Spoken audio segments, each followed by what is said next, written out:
Guarantee ಸರ್ಕಾರಕ್ಕೆ 3 ವರ್ಷ. ರಾಜ್ಯ ಕಾಂಗ್ರೆಸ್ ಸರ್ಕಾರ ದೇಶಕ್ಕೆ ಮಾದರಿ ಅಂದಿದ್ದಾರೆ ನಾಯಕರು. ಕುರ್ಚಿ ಕದನದಲ್ಲೇ ಮುಗಿತು 3 ವರ್ಷ ಅಂತಿವೆ ಜೆಡಿಎಸ್ ಮತ್ತು ಬಿಜೆಪಿ. 3 ವರ್ಷದಲ್ಲಿ ಕಾಂಗ್ರೆಸ್ ಸರ್ಕಾರ ಸಾಧಿಸಿದ್ದೇನು? ಜನರಿಗೆ ಕೊಟ್ಟ ಮಾತು ಉಳಿಸಿಕೊಳ್ತಾ ರಾಜ್ಯ ಕಾಂಗ್ರೆಸ್ ಸರ್ಕಾರ. ಕುರ್ಚಿ ಕದನದಲ್ಲೇ ಮುಗಿತು 3 ವರ್ಷ ಅಂತಿವೆ ಬಿಜೆಪಿ ಜೆಡಿಎಸ್. ಸಾಧನಾ ಸಮಾವೇಶದಲ್ಲಿ ಕೇಂದ್ರ ವಿಪಕ್ಷಗಳ ವಿರುದ್ಧ ಕಾಂಗ್ರೆಸ್ ವಾಗ್ದಾಳಿ. 3 ವರ್ಷದಲ್ಲಿ ಸರ್ಕಾರ ಮಾಡಿದ್ದೇನು, ಮಾಡಬೇಕಾಗಿರೋದೇನು?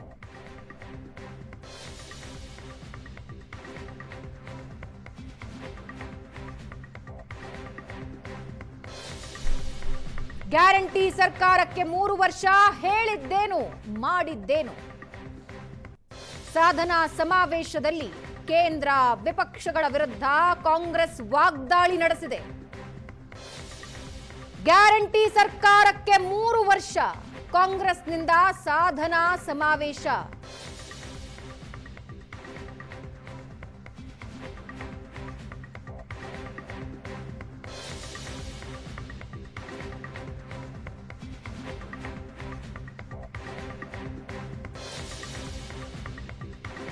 ಜನರಿಗೆ ಕೊಟ್ಟ ಮಾತು ಉಳಿಸಿಕೊಳ್ತಾ ರಾಜ್ಯ ಸರ್ಕಾರ.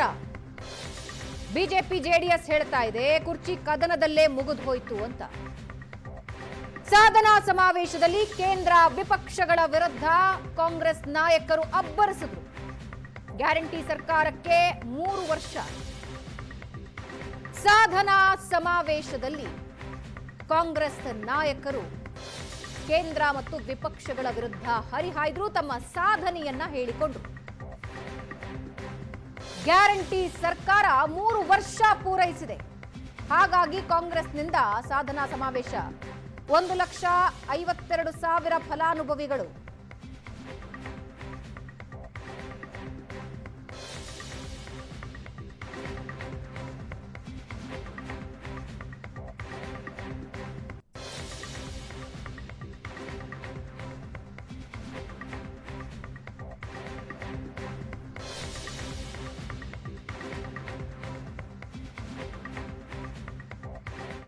ಬದುಕೋದಿಕ್ಕೆ ಅವರಿಗೆ ನಾವು 5 ಗ್ಯಾರಂಟಿಗಳನ್ನು ಕೊಡ್ತಕ್ಕಂಥ ಯೋಜನೆಯನ್ನು ತಂದಿದ್ದೇವೆ. ರಾಜ್ಯ ಸರ್ಕಾರ ಕೊಟ್ಟ ಮಾತಿನಂತೆ ನಡ್ಕೊಂಡಿದೆ. ನಾವು ಮುಂದಿನ ಈ ವರ್ಷದ ಜೂನ್ ಜುಲೈಯಲ್ಲಿ ತುಮಕೂರಿಗೆ ನೀರನ್ನು ತರ್ತೇವೆ ಎನ್ನುವಂಥ ಮಾತನ್ನ ಮಾನ್ಯ ಉಪಮುಖ್ಯಮಂತ್ರಿಗಳು ನೀರಾವರಿ ಸಚಿವರಾಗಿ ಹೇಳಿದ್ದಾರೆ. ಕೇವಲ 60 ಕಿಲೋಮೀಟರ್ ಇರ್ತಕ್ಕಂಥ ಈ ತುಮಕೂರನ್ನ ಬೆಂಗಳೂರಿನ ಒಂದು ಭಾಗ ಆಗಿ ಮಾಡಬೇಕು ಅಂತೇಳಿ ನಾನು ಒತ್ತಾಯ ಮಾಡ್ತೇನೆ. ತುಮಕೂರನ್ನ ಬೆಂಗಳೂರಿನ ಉತ್ತರ, ಬೆಂಗಳೂರು ನಾರ್ತ್ ಅಂತೇಳಿ ಘೋಷಣೆ ಮಾಡಬೇಕು ಅಂತೇಳಿ ನಾನು ವಿನಂತಿಯನ್ನ ಮಾಡಿಕೊಳ್ತೇನೆ. ನಾವು ಇವುಗಳನ್ನು ಘೋಷಣೆ ಮಾಡಿದಾಗ ಪ್ರಧಾನಮಂತ್ರಿ ಆದಿಯಾಗಿ ಅವರೂ ಕೂಡ ಹೇಳಿದ್ರು ಇವನ್ನ ಜಾರಿ ಮಾಡಲಿಕ್ಕೆ ಸಾಧ್ಯ ಇಲ್ಲ. ಒಂದು ವೇಳೆ ಜಾರಿ ಮಾಡಿದ್ರೆ ಆ ರಾಜ್ಯ ಆರ್ಥಿಕವಾಗಿ ದಿವಾಳಿ ಆಗ್ಬಿಡ್ತದೆ ಅಂತಕ್ಕಂಥ ಮಾತುಗಳನ್ನ ಹೇಳಿದ್ರು.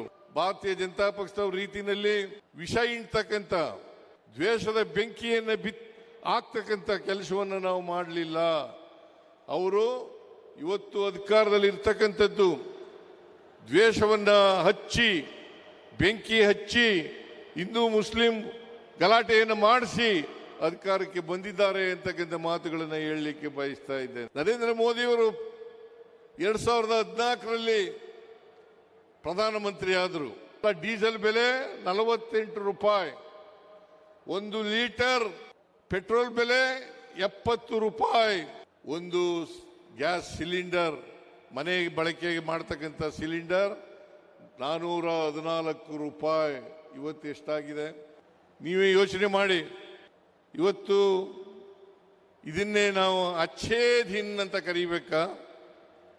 ಅಚ್ಛೇ ದಿನ್ ಅಂತ ಕರೀಬೇಕಾ? ಈಗ ಮೊನ್ನೆ 3 ರೂಪಾಯಿಗೂ ಹೆಚ್ಚು ಪೆಟ್ರೋಲ್, ಡೀಸೆಲ್, ಗ್ಯಾಸ್ ಬೆಲೆಯನ್ನು ಹೆಚ್ಚು ಮಾಡಿದ್ದಾರೆ. 1,11,00,000 ಜನರಿಗೆ ಈ ಭೂಮಿ ಗ್ಯಾರಂಟಿಯನ್ನು ಕೊಟ್ಟು ಕಾರ್ಯಕ್ರಮವನ್ನು ನಾವು ಮಾಡ್ತಾ ಇದ್ದೇವೆ. ಭಗವಂತ ನಿಮ್ಗೆ ಅವಕಾಶ ಕೊಟ್ಟಿದ್ನಲ್ಲ, ಡಬಲ್ ಗೌರ್ಮೆಂಟ್ ಇತ್ತಲ್ಲ, ಡಬಲ್ ಇಂಜಿನ್ ಗೌರ್ಮೆಂಟು. ಇಂಥದ್ದೊಂದು ಕೆಲಸ ನೀವು ಮಾಡೋಕ್ಕಾಗಲಿಲ್ಲ. ಕೋವಿಡ್ ಅಲ್ಲಿ ಸತ್ತಂತ ಜನರಿಗೆ, ಕೋವಿಡ್ ಅಲ್ಲಿ ನರಳಂತ ಜನರಿಗೆ ನಿಮ್ಮ ಕೈಲಿ ಸರಿಯಾಗಿ ಅವ್ರಿಗೆ ನ್ಯಾಯವನ್ನು ಒದಗಿಸ್ಕೊಡಕ್ಕಾಗಲಿಲ್ಲ. ಇವತ್ತು ಪ್ರತಿಯೊಂದು ರಾಜ್ಯದಲ್ಲೂ ಕೂಡ ನಮ್ಮ ಗ್ಯಾರಂಟಿಯನ್ನ ಗಮನದಲ್ಲಿ ಇಟ್ಕೊಂಡು ಇಡೀ ದೇಶಕ್ಕೆ ಮಾದರಿ ಅಂತೇಳಿ ನಮ್ಮ ಗ್ಯಾರಂಟಿಯನ್ನ ಇವತ್ತು ಕಾಪಿಯನ್ನ ಮಾಡಿಕೊಂಡು ಇವತ್ತು ಹೆಜ್ಜೆಯನ್ನು ಹಾಕ್ತಾ ಇದ್ದಾರೆ. ಪೆಟ್ರೋಲ್ ಕಡಿಮೆ ಉಪಯೋಗಿಸಿ, ಅಡುಗೆ ಎಣ್ಣೆ ಕಡಿಮೆ ಉಪಯೋಗಿಸಿ, ಚಿನ್ನ ತಗೋಬೇಡಿ. ನಿಮ್ಮ ಮಾಂಗಲ್ಯ ಚಿನ್ನನ ತೆಗೆದಾಕ್ಬಿಟ್ಟು ಚಿನ್ನನೂ ಬೇಡ, ಅರ್ಶಿನ ಕೊಂಬು ಕಟ್ಕೊಳ್ಳಿ ಅಂತ ಹೇಳ್ತಾ ಇದ್ದಾರೆ. ತುಮಕೂರಿನಲ್ಲಿ ನಡೀತಾ ಇರತಕ್ಕಂಥ ಈ ಸಮಾವೇಶ it's a criminal waste of taxpayers money. ರಾಜ್ಯ ತೆರಿಗೆದಾರರ ಹಣವನ್ನು ದುರುಪಯೋಗ ಮಾಡಿಕೊಂಡು, ಪೋಲ್ ಮಾಡಿಕೊಂಡು ಬಲವಂತವಾಗಿ ಜನರನ್ನ ಬಸ್ನಲ್ಲಿ ಗುಡ್ಡೆ ಹಾಕೊಂಡ್ಬಂದು ತಮಗೆ ತಾವು ಶಬಾಷ್ಗಿರಿಯನ್ನು ಕೊಡ್ಕೊಳ್ತಕ್ಕಂಥ ಕೆಲಸವನ್ನ, ಅದರ ಮುಖೇನ ಮುಖ್ಯಮಂತ್ರಿ ಸ್ಥಾನವನ್ನು ಉಳಿಸ್ಕೊಳ್ತಕ್ಕಂಥ ಕೆಲಸಕ್ಕೆ ಸಿದ್ದರಾಮಯ್ಯನವರು ಮಾಡ್ತಾ ಇದ್ದಾರೆ ವಿನಃ 3 ವರ್ಷದ ಸಾಧನೆ ಸಮಾವೇಶ ಮಾಡುವಂಥ ದೊಡ್ಡ ಕೆಲಸ, ಘನಕಾರ್ಯವನ್ನು ರಾಜ್ಯ ಸರ್ಕಾರ, ಮಾನ್ಯ ಮುಖ್ಯಮಂತ್ರಿಗಳು ಮಾಡಿಲ್ಲ ಅನ್ನೋದನ್ನ ಈ ಸಂದರ್ಭದಲ್ಲಿ ಹೇಳ್ತಾ,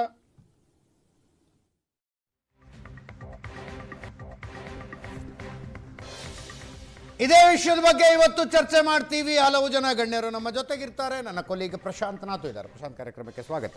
ಅಶ್ವಿನ್ ಕುಮಾರ್ ಅವರು JDSನಿಂದ, MG ಮಹೇಶ್ ಅವರು BJPಯಿಂದ, ರಮೇಶ್ ಬಾಬು ಅವರು ಕಾಂಗ್ರೆಸ್ನಿಂದ ಇದ್ದೀರಿ. 3 ಜನರು ಕಾರ್ಯಕ್ರಮಕ್ಕೆ ಸ್ವಾಗತ. ಪ್ರಶಾಂತ್, ಇವತ್ತಿಗೆ 3 ವರ್ಷ ಆಯಿತು ಈ ಸರ್ಕಾರ ಅಸ್ತಿತ್ವಕ್ಕೆ ಬಂದು. ಪರ್ಫಾರ್ಮೆನ್ಸ್ ಹೆಂಗಿದೆ? ಸಹಜವಾಗಿ ಬರುವಂಥ ಪ್ರಶ್ನೆ. ಮಾನದಂಡಗಳು ಬೇರೆ ಬೇರೆ ಇರ್ತವೆ. ಕಂಪ್ಯಾರಿಸನ್ ಅಂತಂದರೆ ಸಿದ್ದರಾಮಯ್ಯನವರ ಮೊದಲನೇ ಅವಧಿಗೂ ಈ ಅವಧಿಗೂ ಪೊಲಿಟಿಕಲಿ ಮತ್ತು ಅಡ್ಮಿನಿಸ್ಟ್ರೇಟಿವ್ ದೃಷ್ಟಿಯಿಂದ ಕಂಪೇರ್ ಮಾಡೋದಾದರೆ ಅದೇ ನನಗನ್ಸುತ್ತೆ ನೋಡಿ, ಕರ್ನಾಟಕದಲ್ಲಿ ಯಾವ ಕಾಂಟೆಕ್ಸ್ಟಲ್ಲಿ ಅಥವಾ ಯಾವ ಕಾಲಘಟ್ಟದಲ್ಲಿ ಸರ್ಕಾರ ಬಂತು ಅನ್ನೋದು ಬಹಳ ಮುಖ್ಯ. ಇಡೀ ದೇಶದಲ್ಲಿ ಒಂದು ಕಡೆ ಉತ್ತರ, ಪಶ್ಚಿಮ ಮತ್ತು ಪೂರ್ವದಲ್ಲಿ BJP ಸತತವಾಗಿ ಅಧಿಕಾರವನ್ನು ರಿಟೈನ್ ಮಾಡ್ತಾ ಹೊಸ ರಾಜ್ಯಗಳನ್ನು ಗೆಲ್ತಿರಬೇಕಾದ್ರೆ, ಕರ್ನಾಟಕ ಮೊದಲ ಬಾರಿ ಬಹಳ ವರ್ಷಗಳ ನಂತರ, ಅಂದರೆ ಕಾಂಗ್ರೆಸ್ಗೆ ಒಂದು ರೇ ಆಫ್ ಹೋಪ್ ಆಗಿ ಕಾಣ್ತು. ಭಾಳ ಚುನಾವಣೆಗಳನ್ನು, ಕಾಂಗ್ರೆಸ್ ರಾಜ್ಯಗಳ ಚುನಾವಣೆಗಳನ್ನು ಸೋಲ್ತಾ ಇತ್ತು. ಕರ್ನಾಟಕ ಗೆದ್ದ ನಂತರ 5 ತಿಂಗಳಲ್ಲಿ ತೆಲಂಗಾಣ ಗೆಲ್ತು. ಅದಾದ ಮೇಲೆ ಈಗ ಮತ್ತೆ ಕೇರಳ ರಾಜ್ಯವನ್ನು ಕಾಂಗ್ರೆಸ್ ಗೆದ್ದಿದೆ. ಹೀಗಾಗಿ ದಕ್ಷಿಣ ಭಾರತದಲ್ಲಿ ಒಂದು ಕಡೆ ದೇಶದ ಬೇರೆ ಬೇರೆ ಭಾಗಗಳಲ್ಲಿ BJP ಬೆಳೀತಾ ಇರುವಾಗ ದಕ್ಷಿಣ ಭಾರತವನ್ನು ಕಾಂಗ್ರೆಸ್ ಕೈಯಲ್ಲಿಟ್ಕೊಳ್ಳಿಕ್ಕೆ ಮುಖ್ಯ ಕಾರಣ ಆಗಿದ್ದು, ಅಂದರೆ ಆ ಒಂದು ಚಕ್ರ ತಿರುಗಲಿಕ್ಕೆ ಶುರುವಾಗಿದ್ದು ಕರ್ನಾಟಕ. ಆ ಕಾಂಟೆಕ್ಸ್ನಲ್ಲಿ ರಾಷ್ಟ್ರೀಯ ರಾಜಕಾರಣ ದೃಷ್ಟಿಯಿಂದ ಕರ್ನಾಟಕದಲ್ಲಿ ಕಾಂಗ್ರೆಸ್ ಸರ್ಕಾರದ ಮಹತ್ವ ಇದೆ. ನನಗನ್ಸುತ್ತೆ ನೋಡಿ, ಇವತ್ತಿನ ಸಂದರ್ಭದಲ್ಲಿ ಪೊಲಿಟಿಕಲಿ BJP ಕಾಂಗ್ರೆಸ್ ಅವರು ಸಮರ್ಥನೆ ಮಾಡ್ಕೊಳ್ತಾರೆ, ಇವರು ಟೀಕೆ ಮಾಡ್ತಾರೆ, ಅದು ಒಂದು ಭಾಗ. ಬಟ್ ಮ್ಯಾನೇಜ್ಮೆಂಟ್ ದೃಷ್ಟಿಯಿಂದ ಒಂದು ಸ್ವಾಟ್ ಅನಾಲಿಸಿಸ್ ಅಂತ ಮಾಡ್ತಾರೆ. Strength, weakness, opportunities and threats. ನನಗನ್ಸುತ್ತೆ ಈ ಸರ್ಕಾರದ ಬಹುದೊಡ್ಡ ಸ್ಟ್ರೆಂತ್ ಇರ್ತಕ್ಕಂಥದ್ದು ಒಂದು ಗ್ಯಾರಂಟಿಗಳನ್ನು ಏನು ಘೋಷಿಸಿತ್ತು, ಆ ಗ್ಯಾರಂಟಿಗಳನ್ನು ಇನ್ನೂವರೆಗೂ ಕೂಡ ಸರ್ಕಾರ ಮುಂದುವರಿಸ್ತಾ ಇದೆ. ಟೀಕೆ ಟಿಪ್ಪಣಿಗಳು ಏನೇ ಇರಬಹುದು, ಬಟ್ 5 ಪಂಚ ಗ್ಯಾರಂಟಿಗಳನ್ನು ಏನು ಘೋಷಿಸಿತ್ತು ಅದು ಮುಂದುವರಿಸ್ತಾ ಇದೆ. ಎರಡನೇ ಸ್ಟ್ರೆಂತ್ ಇರ್ತಕ್ಕಂಥದ್ದು ನನಗನ್ಸೋದು, ಕರ್ನಾಟಕದಲ್ಲಿ ದೇಶದ ಬೇರೆ ರಾಜ್ಯಗಳಲ್ಲಿ ಏನು ಕಾಂಗ್ರೆಸ್ಸಿಗೆ ದೌರ್ಬಲ್ಯ ಇದೆ, ಅದು ಕಾಂಗ್ರೆಸ್ ಇಲ್ಲಿ ಸ್ಟ್ರೆಂತ್ ಇದೆ, ಅದು ಲೀಡರ್ಶಿಪ್. ಯಾಕಂದರೆ ಇಲ್ಲಿ ಬ್ಯಾಟ್ರಿ ಆಫ್ ಲೀಡರ್ಶಿಪ್ ಕರ್ನಾಟಕದಲ್ಲಿ ಕಾಂಗ್ರೆಸ್ಗಿದೆ. ಕಳೆದ 3 ವರ್ಷಗಳಲ್ಲಿ ಅದರ ಲಾಭವೂ ಕೂಡ ಆಗಿದೆ. ವಿಧಾನಸಭೆಯಲ್ಲೂ ಆಗಿದೆ, ವಿಧಾನಸಭೆಯ ಹೊರಗಡೆಯೂ ಕೂಡ ಆಗಿದೆ. ಯಾಕಂದರೆ ಸಿದ್ದರಾಮಯ್ಯನವರು ಇರ್ಬೋದು, DK ಇರ್ಬೋದು, ಮಲ್ಲಿಕಾರ್ಜುನ್ ಖರ್ಗೆ, ಪ್ರಿಯಾಂಕ್ ಖರ್ಗೆ, ಕೃಷ್ಣ ಬೈರೇಗೌಡ, ಸತೀಶ್ ಜಾರಕಿಹೊಳಿ, MB ಪಾಟೀಲ್, ನೀವು ಜಿಲ್ಲೆಗೊಂದರಂತೆ ಘಟಾನುಘಟಿ ನಾಯಕತ್ವ ಗಟ್ಟಿಯಾಗಿ ಕಾಂಗ್ರೆಸ್ ಬಳಿ ಇದೆ. ನೀವು ಪಕ್ಕದಲ್ಲಿ ಮಹಾರಾಷ್ಟ್ರದಲ್ಲಿ ಹೋದರೆ ಆ ನಾಯಕತ್ವ ಈಗಿಲ್ಲ, ಗುಜರಾತ್ನಲ್ಲಿಲ್ಲ, ಮಧ್ಯಪ್ರದೇಶದಲ್ಲಿಲ್ಲ, UP ಬಿಹಾರದಲ್ಲಿಲ್ಲ. ಬಟ್ ಕರ್ನಾಟಕದಲ್ಲಿ ಆ ನಾಯಕತ್ವ ಸೋಷಿಯಲ್ ಇಂಜಿನಿಯರಿಂಗ್ ದೃಷ್ಟಿಯಿಂದ ಮತ್ತು ಗಟ್ಟಿತನದ ದೃಷ್ಟಿಯಿಂದ ನೋಡಿದಾಗ ಆ ನಾಯಕತ್ವ ಇನ್ನೂವರೆಗೂ ಕೂಡ ಕರ್ನಾಟಕದಲ್ಲಿ ಕಾಂಗ್ರೆಸ್ಗೆ ಒಂದು ಸ್ಟ್ರೆಂತ್ ಆಗಿ ಉಳಿದುಕೊಂಡಿದೆ ಅಂತ ಅನಿಸುತ್ತೆ. ನೀವು ವೀಕ್ನೆಸ್ ಅಂತ ನೋಡಿದಾಗ ನನಗನ್ಸೋದು ಪ್ರಮುಖವಾಗಿ 2013-18 ಕಂಪ್ಯಾರಿಸನ್ ನೀವು ಮಾಡ್ತಾ ಇದ್ರಿ. 13-18ರಲ್ಲಿ ಸಿದ್ದರಾಮಯ್ಯನವರು ಮತ್ತು ಅವರ ಸರ್ಕಾರದ ಮೇಲೆ ಯಾವುದೇ ರೀತಿಯ ಗಂಭೀರ ಆರೋಪಗಳು ಇರಲಿಲ್ಲ.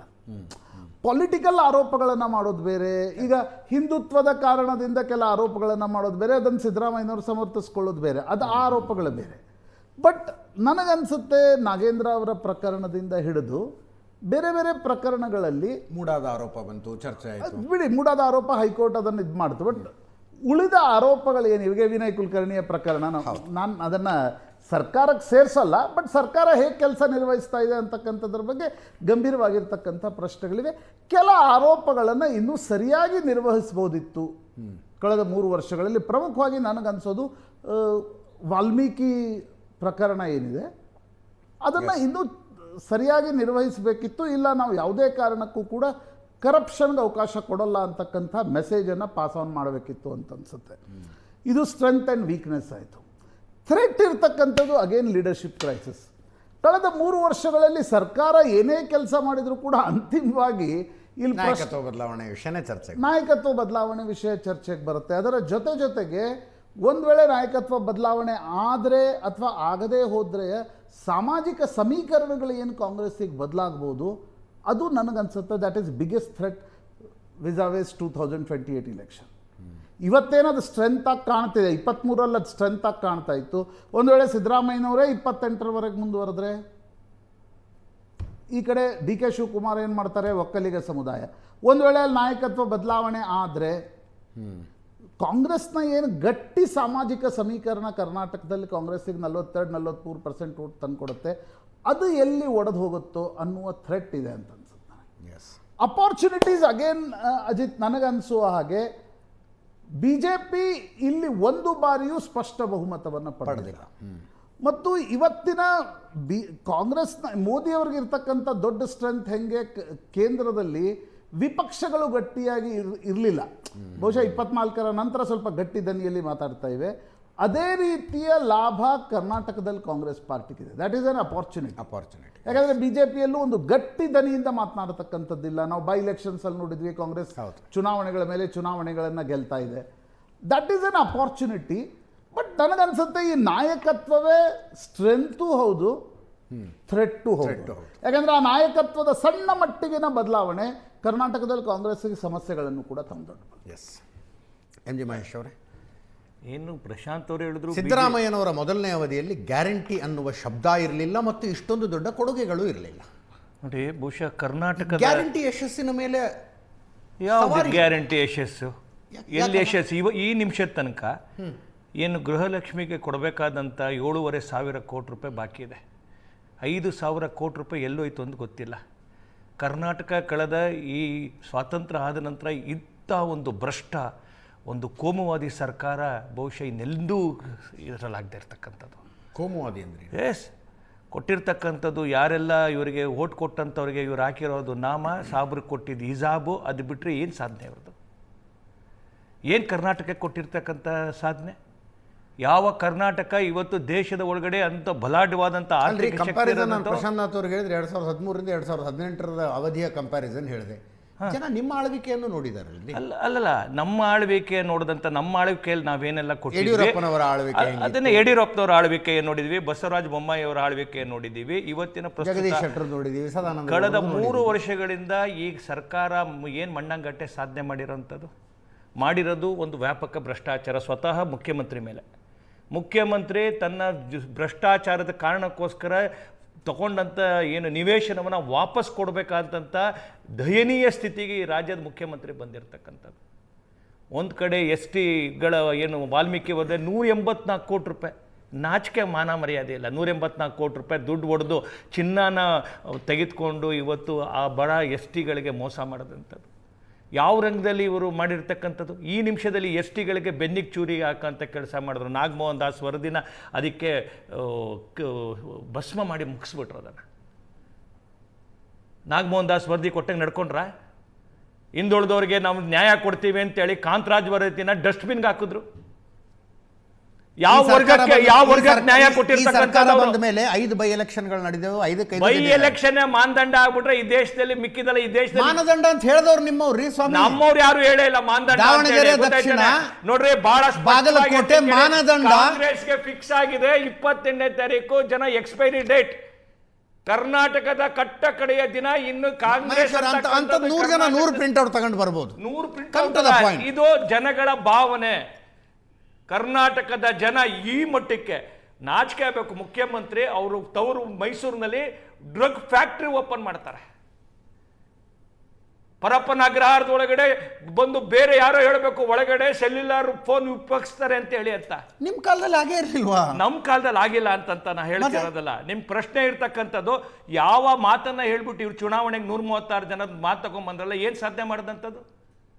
ಪೊಲೀಸ್ ಸ್ಟೇಷನ್ಗಳ ಮುಂದೆ ಸಂಬಂಧಿಸಿದ ಇಂಡಿವಿಜುವಲ್ ಪ್ರಕರಣಗಳನ್ನು ಇಟ್ಕೊಂಡು ಈಚೆ ಇವತ್ತಿನ ಚರ್ಚೆ ಮಾಡಬೇಕು. ಅಲ್ಲ, ಇಂಡಿವಿಜುವಲ್ ಅಂತಲ್ಲ, ಒಟ್ಟು 3 ವರ್ಷದ ಆಡಳಿತ ಕರ್ನಾಟಕದ ಜನಕ್ಕೆ ಹೆಂಗಾಗಿದೆ ಅಂತಂತಂದ್ರೆ ಈಗೂ ಉಂಟೆ ಅಂತೇಳಿ. ಆಡಳಿತ ಅಂತಾರಂದ್ರೆ 17 ಬಾರಿ ಒಬ್ಬ ಮುಂಗಡ ಪತ್ರ ಮಂಡಿಸಿದಂಥ ವ್ಯಕ್ತಿ ಕೊಡೋ ಒಂದು ಬಡ್ಜೆಟ್ ಇದು. ಬಂಡವಾಳ ಹಾಕಿದ್ರ ಕರ್ನಾಟಕದಲ್ಲಿ 19%. ನೀವು 100 ವಿಷಯ ಹೇಳಿ 19%. ಒಂದು ನಿಮಿಷ ಅಜಿತ್ ಅವರೇ, 19% ಕ್ಯಾಪಿಟಲ್ ಇನ್ವೆಸ್ಟ್ಮೆಂಟ್ ನಮ್ಮ ಸರ್ಕಾರದೊಳಗಡೆ ಮಾಡಿದ್ರು, 11%ಗೆ ತಂದಿಟ್ರಿ. ರಾಜ ಮುಂದುವರಿಬೇಕು, ಬೆಳವಣಿಗೆ ಆಗ್ಬೇಕು, ಅಭಿವೃದ್ಧಿ ಆಗ್ಬೇಕಾದ್ರೆ ಬಂಡವಾಳ ಹಾಕೋದ್ ಬಿಟ್ಟು ಬಂಡವಾಳ ಹಾಕಕ್ಕೆ ಅವ್ರ ಹತ್ರ ದುಡ್ಡು ಸಾಲ ಮಾಡಿದ್ ಬಿಟ್ರೆ ಏನಾರು ಒಂದು ಗಳಿಸಿದಾರ?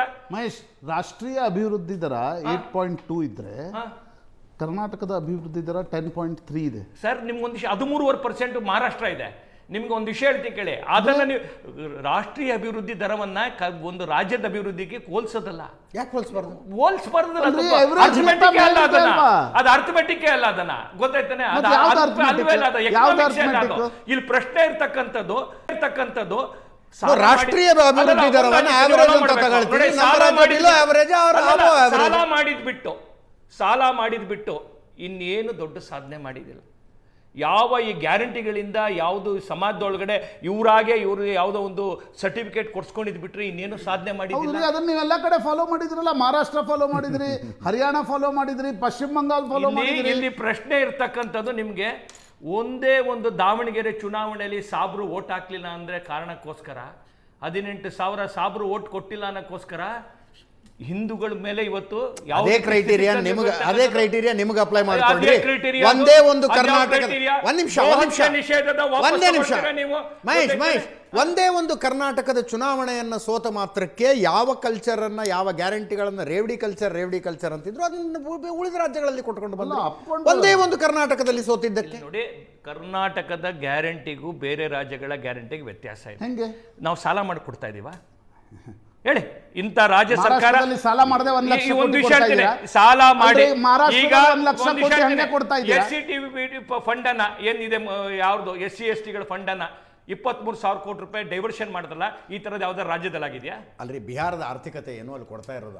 ನೋಡಿ, ನೀವು ಕರ್ನಾಟಕದನ್ನ ನೀವು ಕರ್ನಾಟಕ ಯಾವ ಸ್ಥಿತಿಲಿದ್ದು ಆರ್ಥಿಕವಾಗಿ ಯಾವ ಸ್ಥಿತಿಗೆ ತಗೊಂಡ್ಬಂದಿದ್ದಾರೆ? ನಾವು ಕನ್ನಡ ಸರ್ಪ್ಲಸ್ ಬಡ್ಜೆಟ್ ಕೊಟ್ಟಿರ್ಲಿಲ್ವಾ? 1 ಟ್ರಿಲಿಯನ್ ಎಕಾನಮಿದು ರೋಡ್ ಮ್ಯಾಪ್ ಹಾಕಿರ್ಲಿಲ್ವಾ ನಾವು? ಎಂತ ಆರ್ಥಿಕವಾಗಿ ಸದೃಢವಾಗಿದ್ದಂತ ರಾಜ್ಯವನ್ನ ಎಲ್ಲಿ ತೆಗೆದುಕೊಂಡು ಹೋಗಿದ್ದಾರೆ? ಪೊಲೀಸ್ ಸ್ಟೇಷನ್ ಮುಂದೆ ಮುಸಲ್ಮಾನ ನಿಂತ್ಕೊಂಡು ಸರ್ತನ್ಕಿ ಜುದಾ ಅಂತ ಕೂಗ್ತಾರೆ. ಪೊಲೀಸರಿಗೆ ನೈತಿಕ ಬಲ ತುಂಬಾ ಒಂದು ಪೊಲಿಟಿಕಲ್ ಇಂಡಿಕೇಶನ್. ನಿಮ್ಮ ಕಾಲದಲ್ಲೂ ಆಗಿತ್ತು, ಡಿಜೆ ಕೇಸ್ ಆಗಿದ್ದು ನಿಮ್ಮ ಕಾಲದಲ್ಲಿ. ಇಲ್ಲಿ ಕೇಸ್ ಆಗಿದ್ದು ನಿಮ್ಮ ಕಾಲದಲ್ಲಿ. ಹಾಗಾದ್ರೆ ಹಾವೇರಿಲಿ ಏನು, ಉದಯಗಿರಿಲಿ ಏನು, ಮೈಸೂರು ಉದಯಗಿರಿ ಪೊಲೀಸ್ ಸ್ಟೇಷನ್ ನೀವು ಎಷ್ಟು ಮಾತನಾಡಿದ್ರಿ? ನೀವೆಷ್ಟು ವಾರ್ತೆಗಳಲ್ಲಿ ಅದನ್ನು ಹೇಳಿದ್ರಿ? ನೀವು ನಿಮ್ಮ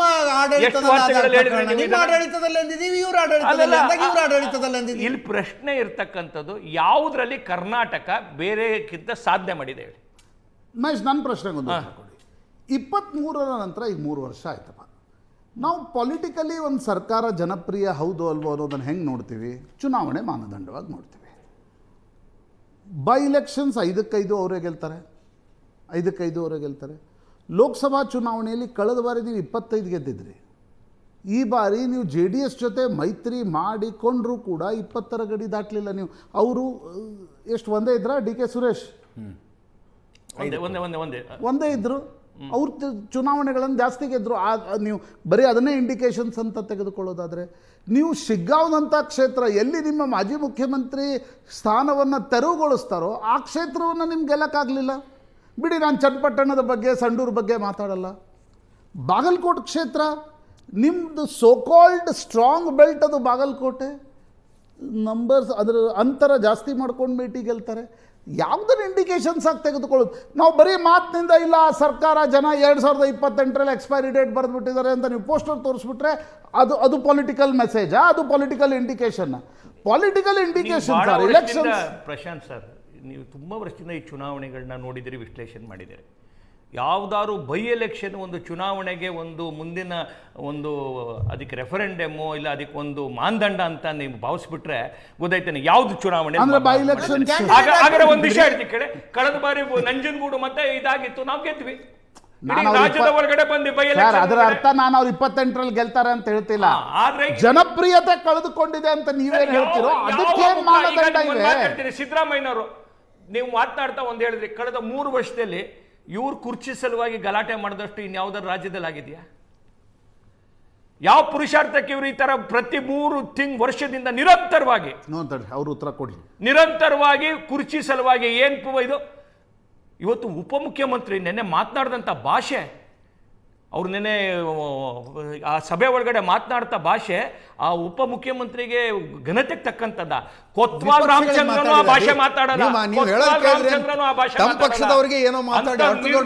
ಭಾಷೆಯನ್ನು ಉಪಯೋಗಿಸ್ತಕ್ಕಂಥ ಉಪಮುಖ್ಯಮಂತ್ರಿ. ಒಂದು ಗರಿಮೆ ಅನ್ನೋದು ಬೇಡವಾ? ಕರ್ನಾಟಕದ ಸಂಸ್ಕೃತಿ ಒಂದು ಗೌರವ ಅಂತ ಬೇಡವಾ? ಏನ್ ಬೇಕಾದ್ರೂ ಇವ್ರು ಮಾತನಾಡ್ಬೋದು ಅಂತ ಆಗ್ಬಿಟ್ಟಿದ್ಯಾ? ಎಸ್ ಅಶ್ವಿನ್ ಅವರೇ, ನಮ್ಮ ಪ್ರಕಾರ ಸರ್ಕಾರ ಚೆನ್ನಾಗಿ ನಡ್ಕೊಂಡು ಹೋಗ್ತಿದ್ಯಪ್ಪ ಸರ್. ಗ್ಯಾರಂಟಿಗಳನ್ನು ಕೊಡ್ತಿದ್ದಾರೆ. ಹೌದು, ಆರಂಭದಲ್ಲಿ ಸ್ವಲ್ಪ ತೊಂದರೆ ಆಯಿತು ಹಣಕಾಸಿನ ವಿಷಯಕ್ಕೆ. ಅಭಿವೃದ್ಧಿ ಕೆಲಸಗಳು ಶುರುವಾಗಿದ್ದಾವೆ ನೋಡಿ. 1,52,000 ಜನರಿಗೆ ಹಕ್ಕುಪತ್ರ ಕೊಟ್ಟಿದ್ದು ಎಲ್ಲರೂ ಕೇಳಿದ್ದೀರಾ ಹಿಂದೆ? ಅಂದಾಜಿನ ಪ್ರಕಾರ ಸರ್, ತಮಿಳುನಾಡು, ಆಂಧ್ರ ಪ್ರದೇಶ, ತೆಲಂಗಾಣ, ಮಹಾರಾಷ್ಟ್ರ ಈ ಏನು ಗಡಿ ಭಾಗಗಳಿದೆ, ಈ ನಮ್ಮ ದಕ್ಷಿಣದಲ್ಲಿ ಕೇರಳ, ಈ ಅಂದಾಜಿನ ಪ್ರಕಾರ 20% ಅಲ್ಲಿನೂ ಓಟ್ ಇಟ್ಕೊಂಡು ಇಲ್ಲಿನೂ ಓಟ್ ಇಟ್ಕೊಂಡು ನಮ್ಮ ಈ ಕಾಂಗ್ರೆಸ್ ಸರ್ಕಾರ ಏನು ಘೋಷಿಸಿತು ಗ್ಯಾರಂಟಿ ಯೋಜನೆಗಳನ್ನ ಫಲಾನುಭವಿಗಳಾಗಿದ್ದಾರೆ. ಎಕ್ಸ್ಪ್ಲೈನ್ ಮಾಡ್ತೀನಿ ಏನಕ್ಕೆ ಅಂತ. ನಿಮಗೂ ಗೊತ್ತಿದೆ, ನಮಗೂ ಗೊತ್ತಿದೆ. ಯುವನಿಧಿ ಒಂದು ಜಿಲ್ಲೆಯಲ್ಲಿ 100 ಯುವಕರಿಗೆ ಇವರೇನಾದರೂ ಹೋಗಿದ್ರೆ ಅದನ್ನ ತೋರಿಸ್ಬೇಕು. ಒಂದು ಶಕ್ತಿ ಯೋಜನೆ ಎಷ್ಟು ಕುಂಠಿತವಾಗಿದೆ ಅಂತ ನಿಮಗೆ ಗೊತ್ತು. ಕುಂಠಿತ ಆಗಿದೆ ಹೇಳ್ತೀನಿ ಸರ್. ಪ್ರತಿಯೊಂದು ಇವತ್ತು ಅನ್ಇಂಟ್ರಪ್ಟೆಡ್ ಪವರ್ ಸಪ್ಲೈ ಕೊಡಲಿಕ್ಕೆ ಇವ್ರ ಕೈಲಿ ಆಗ್ತಿಲ್ಲ. ಹೇಳ್ತೀರಿ ಎಲ್ಲೆಲ್ಲಿ ಇದಾಗಿದೆ ಅಂತ. ಸಾರಿಗೆನಲ್ಲಿ ವಾಯುವ್ಯ, ಈಶಾನ್ಯ, ಆಗ್ನೇಯ ಇವರಲ್ಲೆಲ್ಲ 2,500 ಕೋಟಿ, ಒಂದರಲ್ಲಿ 3,700 ಕೋಟಿ, ಒಂದರಲ್ಲಿ 5,000 ಕೋಟಿ ಪೆಂಡಿಂಗ್ ಇದೆ.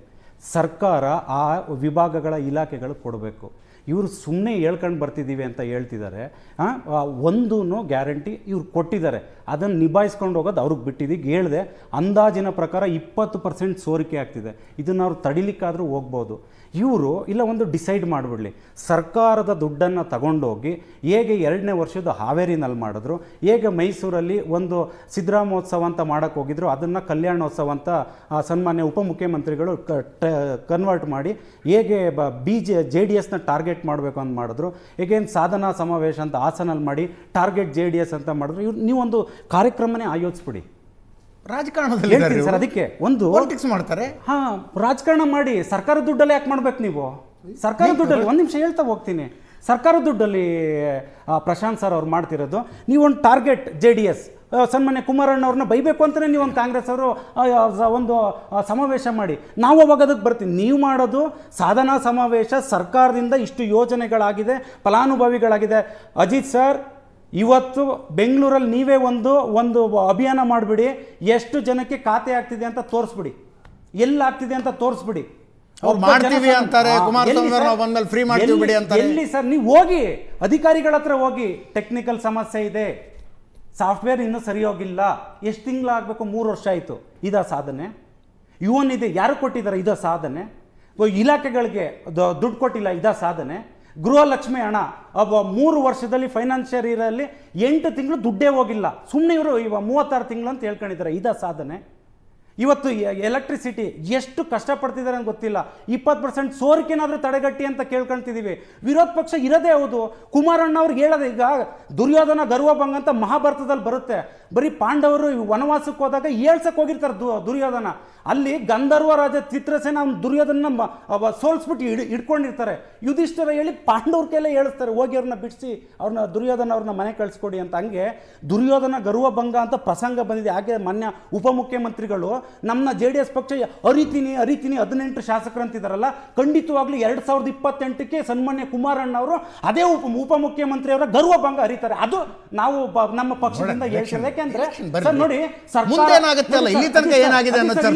ನೋಡಿ, ಅವರು ಒಬ್ರು ಮುಖ್ಯಮಂತ್ರಿ, ಇವರು ಒಬ್ಬ ಉಪಮುಖ್ಯಮಂತ್ರಿ. ಹೇಗೆ ಸರ್ಕಾರದ ಕಾರ್ಯಕ್ರಮಗಳಲ್ಲಿ ಸಾವಿರಾರು ಜನ ಇರ್ತಾರೆ, ಅಧಿಕಾರಿಗಳಿರ್ತಾರೆ, ಪ್ರತಿಯೊಂದು ಕಾನೂನು ವಿಭಾಗದಲ್ಲಿ ಇರ್ತಾರೆ, ಎಲ್ಲ ಒಂದು ಲಾಂಡ್ ಆರ್ಡರ್ಗೆ ಪ್ರತಿಯೊಬ್ರು ಇರ್ತಾರೆ. ಅಲ್ಲಿ ನೀವು ಹೋಗ್ಬಿಟ್ಟು ನೀವು ಸರ್ಕಾರದ ಯೋಜನೆಗಳ ಬಗ್ಗೆ ಮಾತಾಡಿ. ನಾವು ವಿರೋಧ ಪಕ್ಷವಾಗಿ ಟೀಕೆ ಮಾಡಲಿಕ್ಕೆ ಇರೋದು. ವಿರೋಧ ಪಕ್ಷದವ್ರು ಏನು ಸಮಾಜಕ್ಕೆ ನೀವು ಏನು ಕೊಡ್ತಿದ್ದೀರ ಅಂತ ಕೊಡ್ತಿಲ್ವ ಅಂತ ಕೇಳಲಿಕ್ಕೆ ನಾವಿದ್ದೀವಿ. DK ಶಿವಕುಮಾರ್ ಅವರು ತುಮಕೂರಿನ ವೇದಿಕೆಯ ಮೇಲೆ ಬಳಸಿದ ಶಬ್ದ ಅಕ್ಸೆಪ್ಟಬಲ್ ಅಲ್ಲ ಅಲ್ವಾ ಸರ್? ಅಲ್ಲ. ಒಂದು ರೀಸನ್ ಇಷ್ಟೇ ನೋಡಿ ಸರ್, ಅಜಿತ್ ಸರ್, ಇಲ್ಲಿ ಪ್ರಾಬ್ಲಮ್ ಆಗಿರೋದು 140 ಯಾರಿಗೆ ಬಂದಿದೆ ಸರ್? ಕಾಂಗ್ರೆಸ್ ಅವ್ರಿಗಲ್ವಾ? ನಿಮ್ಮ ಕಿತ್ತಾಟಕ್ಕೆ ನಿಮಗೆ ಸಿಕ್ಕಿಲ್ಲ ಅಂದಾಗ ನೀವು ಇನ್ನೊಂದು ಪಕ್ಷಕ್ಕೆ ಬಟ್ಟು ಮಾಡೋದೇನೈತೆ? ನನ್ನಂತ ಕಾರ್ಯಕರ್ತ ಲಕ್ಷಾಂತರ ಜನ ನಿಮ್ಮ ಪಕ್ಷದಲ್ಲಿ ಹೇಗಿದ್ದಾರೆ, ಆಗ ನಮ್ಮ ಪಕ್ಷದಲ್ಲಿ ಇದ್ದೀವಿ. ಅದು ನಿಮ್ಮ ವೈಯಕ್ತಿಕ. 3 ವರ್ಷದ ಅಭಿವೃದ್ಧಿ ಮಾಡಿದಾರಾ ಇಲ್ವಾ ಅಂತ ನಾವು ಚರ್ಚೆ ಮಾಡ್ತಾ ಇದ್ದೀವಿ. ಸರ್ಕಾರದ ಕಾರ್ಯಕ್ರಮದಲ್ಲಿ ನೀವು JDS ಟಾರ್ಗೆಟ್ ಮಾಡೋದಾದ್ರೆ ನೀವು ಸ್ವಂತ ದುಡ್ಡು ಮನೆ ದುಡ್ಡು ತಂದಾಕ್ಬಿಟ್ಟು ಮಾಡ್ರಿ. ನೀವು 3 ವರ್ಷ ತುಂಬಿದ ಡಿಬೇಟ್ ನಲ್ಲಿ ನೀವು ಪಕ್ಷದ ಅಳವನ್ನು ಹೇಳ್ಕೊಳ್ಳೋದಾದ್ರೆ ಹಾವೇರಿನಲ್ಲಿ ಮಾಡಿದ್ರು 1,48,592 ಫಲಾನುಭವಿಗಳು ಕೊಟ್ಟಿದ್ದೀವಿ ಅಂದ್ರು. ನೆಕ್ಸ್ಟ್ ಡೇ ಬಂದ್ರು ಹಾವೇರಿನಲ್ಲಿ ಅಷ್ಟು ಹಾಗೇ ಇಲ್ಲ, ಅಷ್ಟು ವಿತರಿಸೇ ಇಲ್ಲ. ಅದನ್ನ ಹೇಳಿ ಬೇಕಿದ್ರೆ ಒಂದು ಸಣ್ಣ ಬ್ರೇಕ್. ರಮೇಶ್ ಬಾಬು ಅವರಿದ್ದಾರೆ ಕಾಂಗ್ರೆಸ್ನಿಂದ. ರಮೇಶ್ ಬಾಬು ಅವರೇ, ಅಭಿನಂದನೆಗಳು. 3 ವರ್ಷ ಸರ್ಕಾರ ಕಂಪ್ಲೀಟ್ ಮಾಡಿದೆ. 2013ರಿಂದ 18 ತನಕ ಇದ್ದ ಸಿದ್ದರಾಮಯ್ಯನವರು ಎಲ್ಲಿ ಹೋದ್ರೋ ಏನೋ, ಆಡಳಿತದ ಮೇಲೆ ಎಂಥ ಬಿಗಿ ಹಿಡಿತಾ ಇತ್ತು ಅವರಿಗೆ. ಆಗಿನ ಸಿದ್ದರಾಮಯ್ಯ ಈಗೆಲ್ಲೋ ಕಳೆದು ಹೋಗ್ಬಿಟ್ಟಿದ್ದಾರೆ. ನಾವು ಹೇಳಿದ್ದಲ್ಲ, KN ರಾಜಣ್ಣ ಅವರು ಹೇಳಿದ್ದು. 2013ರಿಂದ 18 ತನಕ ನಡೆದ ಶಾಸಕಾಂಗ ಪಕ್ಷದ ಸಭೆಯ ಸುದ್ದಿಗಳು ಕೂಡ ನಮಗೆ ಹಿಂಗೆ ಬರ್ತಿದ್ವು ಸರ್. ಶಾಸಕರುಗಳು ಎದ್ದು ನಿಂತು ನಮಗೆ ಅನುದಾನ ಸಿಗ್ತಿಲ್ಲ, ಮಿನಿಸ್ಟರ್ಗಳು ಕೋಆಪ್ರೇಟ್ ಮಾಡ್ತಿಲ್ಲ, ನಮ್ಮ ಮಾತು ಕೇಳ್ತಿಲ್ಲ, ಹಿಂಗಾದರೆ ಕಷ್ಟ ಆಗುತ್ತೆ ಅಂತ ಮಾತನಾಡಿದ ಸುದ್ದಿಗಳು ಬಹಳ ಅಪರೂಪ ಇತ್ತು 2013ರಿಂದ 18 ಅವಧಿಯಲ್ಲಿ. ಈಗ ಯಾವತ್ತು ಶಾಸಕಾಂಗ ಪಕ್ಷದ ಸಭೆ ನೋಡಿದ್ರು ಅದೇ ಸುದ್ದಿ ಬರ್ತಾ ಇರೋದು.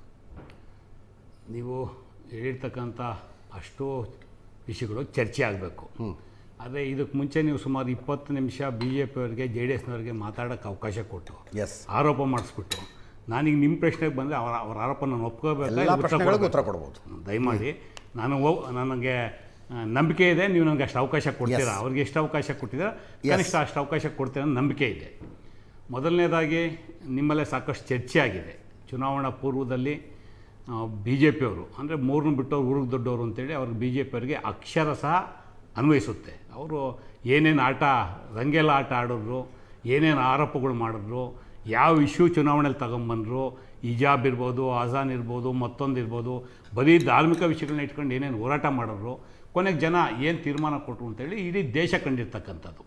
ವಿಶೇಷವಾಗಿ 43% ವೋಟನ್ನು ತೊಗೊಂಡು ನಾವು 136 ಸೀಟು ಸಿದ್ದರಾಮಯ್ಯನವರ ನಾಯಕತ್ವದಲ್ಲಿ, DK ಶಿವಕುಮಾರ್ ನಾಯಕತ್ವದಲ್ಲಿ ನಾವು ಅವಕಾಶವನ್ನು, ಜನಾಶೀರ್ವಾದವನ್ನು ಪಡ್ಕೊಂಡು ಸರ್ಕಾರ ರಚನೆ ಮಾಡಿದ್ದೀವಿ. ನಾವು ಕೊಟ್ಟಂಥ ಏನು ಒಂದು ಮ್ಯಾನಿಫೆಸ್ಟೋಗೆ ಅನುಗುಣವಾಗಿ ಇವತ್ತು ಗ್ಯಾರಂಟಿಗಳನ್ನ ಕೊಡ್ತಾಯಿದ್ದೀವಿ. ಏನು ಅವತ್ತು ಭಾಳ ಪ್ರಬಲವಾಗಿ BJP ಅವರು ವಿರೋಧ ಮಾಡಿದ್ರು, ಕರ್ನಾಟಕದ ಗ್ಯಾರಂಟಿಗಳನ್ನ ದಿವಾಳಿ ಆಗೋಗುತ್ತೆ ಅಂತೇಳಿ, ಕೊನೆಗೆ ಅವರೇ ಎಲ್ಲ ಚುನಾವಣೆಗಳನ್ನೇ ನಕಲು ಮಾಡಿ, ಕಾಂಗ್ರೆಸ್ ಕಾರ್ಯಕ್ರಮಗಳನ್ನ ನಕಲು ಮಾಡಿ ಅವರು ಅಳವಡಿಸ್ಕೊಳ್ಳುವಂಥ ಪರಿಸ್ಥಿತಿ ನಿರ್ಮಾಣ ಆಗಿದೆ. ಇದು ಒಂದು ಕಡೆ.